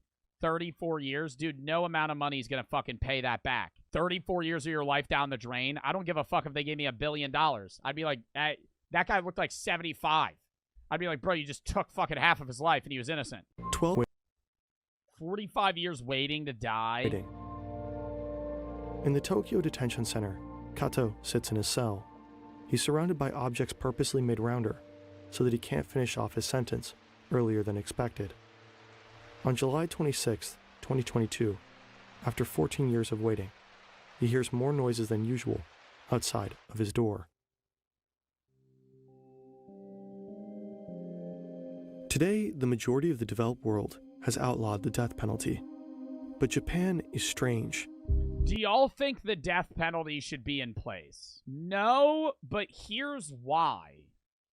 Because rotting in prison is worse than dying. Like, I understand the death penalty for extreme criminals, right? Serial killers and, like, stringed murderers, mass murderers, shit like that, like serial rapists or something. But if you're like 35 and you killed 50 people and then you're going to die, I know when you're on death row, even in the United States, you don't die immediately. It takes a decade for them to kill you, right? Depending on what state you're in. But if you're 35, you killed 50 people, right? This is a hypothetical scenario. They give you death row. You're going to die when you're 45. Or they put you in a shitty prison and you have to live in prison until you're 90 and then you fucking keel over. I think it depends on the person which one they would deem as worse, but I feel like having to know that you're going to be in prison the rest of your life and having to live that life out and being able to think about like, oh my God, I'm never going to get out is worse than being like, okay, I'm going to die. Just dying is more scary. I don't know. I feel like it depends. And it especially depends how old you are. Like getting the death penalty, yeah. I mean, I could see if you're, like, young, getting the death penalty would be worse than, like, life in prison because you haven't lived a life. But, like, it also depends what prison you're living in. If you're living in, like, a Norwegian prison where you can have fucking cooking utensils, yeah, that's not that bad. But if you're in, like, fucking Texas State and you're living in a shitty-ass cell, right, and you have no one, then that's probably worse. Explains why. Even though it's still legal in the U.S., it's debatable. The United States is a federal, divided country. Many states have phased out the death penalty entirely. Japan, on the other hand, is a centralized state, where polls have shown that the public supports it with a clear majority. The U.S.'s death penalty is intimately connected with its history of racial discrimination and enslavement. Japan is ethnically homogeneous and has less inequality. The fall of an authoritarian leader like Hitler, Mussolini, Salazar, and Franco all led to the abolition of the death penalty in their respective countries. Japan's authoritarian state also fell, but the death penalty remained. In Austria, Great Britain, and France, the election of a left-wing government all led to the abolition of capital punishment. In 2009, Japan elected the center-left Democratic Party of Japan. The death penalty stayed. But what makes Japan's situation even stranger is how uniquely brutal it is. Its homicide rate is a fraction of that found in the US, and it's lower than all the European countries which have abolished the death penalty. Nevertheless, the percentage of murder offenders sentenced to death in Japan and the US are around the same. Really? So there's way more murderers in the United States, but the percentage of people that are sentenced to death is higher in Japan. In 2018, 15 Japanese prisoners were killed, with about 116 inmates on death row. That's 10 less than the US's 25, which had more than 10 times the amount of inmates on death row. 7 of the 15 executions were part of the AUM Shinriko doomsday cult. The Japanese state sometimes executes in batches. All 7 were killed on the same morning. While the US explicitly treats the death penalty differently from other criminal sentencing, in Japan it's treated like other criminal punishments. To be put to death in the US, you must go through a bifurcated trial system. There is a criminal trial for determining guilt or innocence, which requires unanimity. After, if determined to be guilty, it goes to another trial for deciding the punishment. Wait, the jury decides death or not in the US? I thought the jury didn't decide death. I thought the jury just decides guilty or non-guilty. The jury itself also decides whether or not they get put to death? Wow, I did not know that. Here, you must receive, again, a unanimous agreement from the jury. Then, the judge can serve you the death penalty. Florida and Alabama are the only exceptions. But these 2 states are outliers in the US context, and they still require a supermajority. In Japan, it's different. Under the Saiban system, citizens act like judges. They sit alongside professional ones to determine both the verdict and the sentence of a crime. All that is required for the death penalty is a majority. In theory, 5 judges on the panel can believe the defendant. Damn! So you could have 11 people? You could have 11 motherfuckers and 6 of them say you gotta die and 5 don't, and they say, well, that sucks. Sorry. Holy shit. Dude, that's like, you could have like 51% of the people just go, yeah, no, you gotta die. And that you'd be like, well, oh my god, if one guy could have changed his fucking mind. Is guilty and deserves the death penalty, while the other 4 could believe the defendant is innocent and deserves no punishment whatsoever. What? I thought that was just fucking death penalty or not. Oh my god. 6 of them could go, you need to die, and the other 5, not even you're guilty, you just should have prison. The other 5 could go, this guy didn't do it, and they'd still execute him. Holy shit. With this close of it should be 8 or something. I mean, they have 1, 2, 3, 4, 5, 6, 7, 8, 9. I feel like you should have 7. 7 judges. 7 should have to agree. A broad majority, I think, is fair. An uneven amount. Well, you need an uneven amount of judges so you can have a majority. A vote. The defendant can be sentenced to death. In Japan, there are 7 detention centers that execute the death penalty. There's typically 12 jurors in Japan or the U.S. In the U.S., they're saying it has to be majority. I know in the U.S., I've had friends that have done jury duty, and they have to unanimously agree. In the United States, I know the majority, at least, of trials that people have talked to me about, everyone has to say, okay, this guy's guilty, this guy's innocent. And they can disagree, but I think, don't they have to debate until they all agree? Like, some jurors can have to stay for multiple days longer because they have to convince one guy in the entire jury to side with them. And if they don't, then they could go to a whole nother trial with different people. Like, say you have 12 jurors in the United States, and we're all arguing that one guy ran over a family and killed them. And one dude in the group goes, I don't think he did. and you're like, come on, man, like, blah, blah, blah, and you're talking, days go by. That guy's not budging. New trial. They just keep I think that's good, though. It's annoying, right, because there's certain scenarios where it's like, why is this one guy disagreeing? But I think having it so every single person has to agree makes sense. But alternatively, that's also kind of bad in the sense that some people can sway other people's opinions. Rather than them just voting without talking to the other individuals, they might be able to be like a very charismatic guy and just convince everybody to do what they think is right. I don't know. I think that depends on the people, the situation, but I think just the idea of having a broad majority or a full majority makes more sense than just a majority. It's the justice minister who decides when it will take place. 5 days after he or she signs the warrant, the prisoner is put to death. These are usually signed right before political recess, moments where media coverage is limited. The executions are not made clear to the family members and lawyers of the inmates. They only learn after it's taken place. Wow. Kato is brought into a prayer room. Here he is read his last rites by a spiritual advisor. He is given time to write a will and maybe to consume some snacks or even smoke a cigarette. Afterwards, he's taken into another small room with an... Why do they always say that shit? He has some time to eat some snacks. I'm gonna die. I'm a little hungry. It doesn't matter. What the fuck? Hey, man, do you have any Pringles? I want to be full before I get my head cut off. Well, you having hunger only matters if you're gonna not die within the next 10 minutes. Do snacks include weed? Fuck that, dude. If I was getting the death penalty, I don't want shit.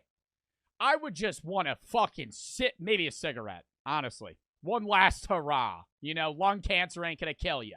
You know, lung cancer ain't gonna kill you. Whatever they're gonna fucking use to kill you is gonna kill you. But fuck using weed. Oh my god. If I'm on death row and they're like, hey, you want some weed? And I get high, I'm gonna start fucking tweaking, dude. That's not gonna make me feel more calm. In this room, the execution order is officially read out by the prison warden. The last thing Kato sees are the blue curtains covering the next room. The guards wrap a bleached white blindfold around his eyes, oh my god, throw a black hood over his head, handcuff his hands behind his back, and tie his knees together. Holy shit. Holy shit. The prisoner. Oh, do they all press the button, but only one button actually pulls the thing so they don't feel bad? For their service, all 3 officers received 20,000 yen, about $180 each. Watching the execution are a few officials: the head of the detention center, a medical officer, and the prosecutors. The medical officer waits for 5 minutes until confirming the death. After I originally thought they were going to say 20,000 US dollars, and I was going to go. the body is cleaned, the 20,000 US? families are notified. The body will be cremated unless the family specifies otherwise. In the case of some high-profile inmates, the ashes are kept in state custody. It was only in 2007 that the Japanese government even released the names of those put to death. Currently, there are 106 inmates awaiting their execution in Japan.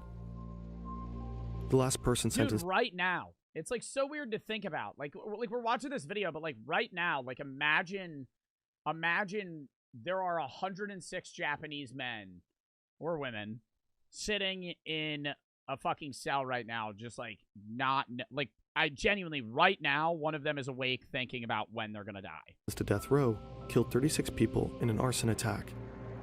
Tomohiro Kato was the last person executed in the country. I only felt comfortable putting this video in production after it was confirmed that a very specific organization would sponsor it. If topics like this one make you feel eager for positive change in the world, you should check. Do they do charity stuff? A difference on those problems and how you personally might be able to make the most difference. Respectful. You can access their completely free career guide for practical research-driven advice on how to plan a career that's fulfilling. Most other ads I'm skipping, as I know other people probably skip mine. And meaningful. Check out their free career guide at 80,000hours.org/hoog. Dub. All right, that was a fucking entertaining ass video, dude. I did not know any of that shit. Wow. Okay. Next!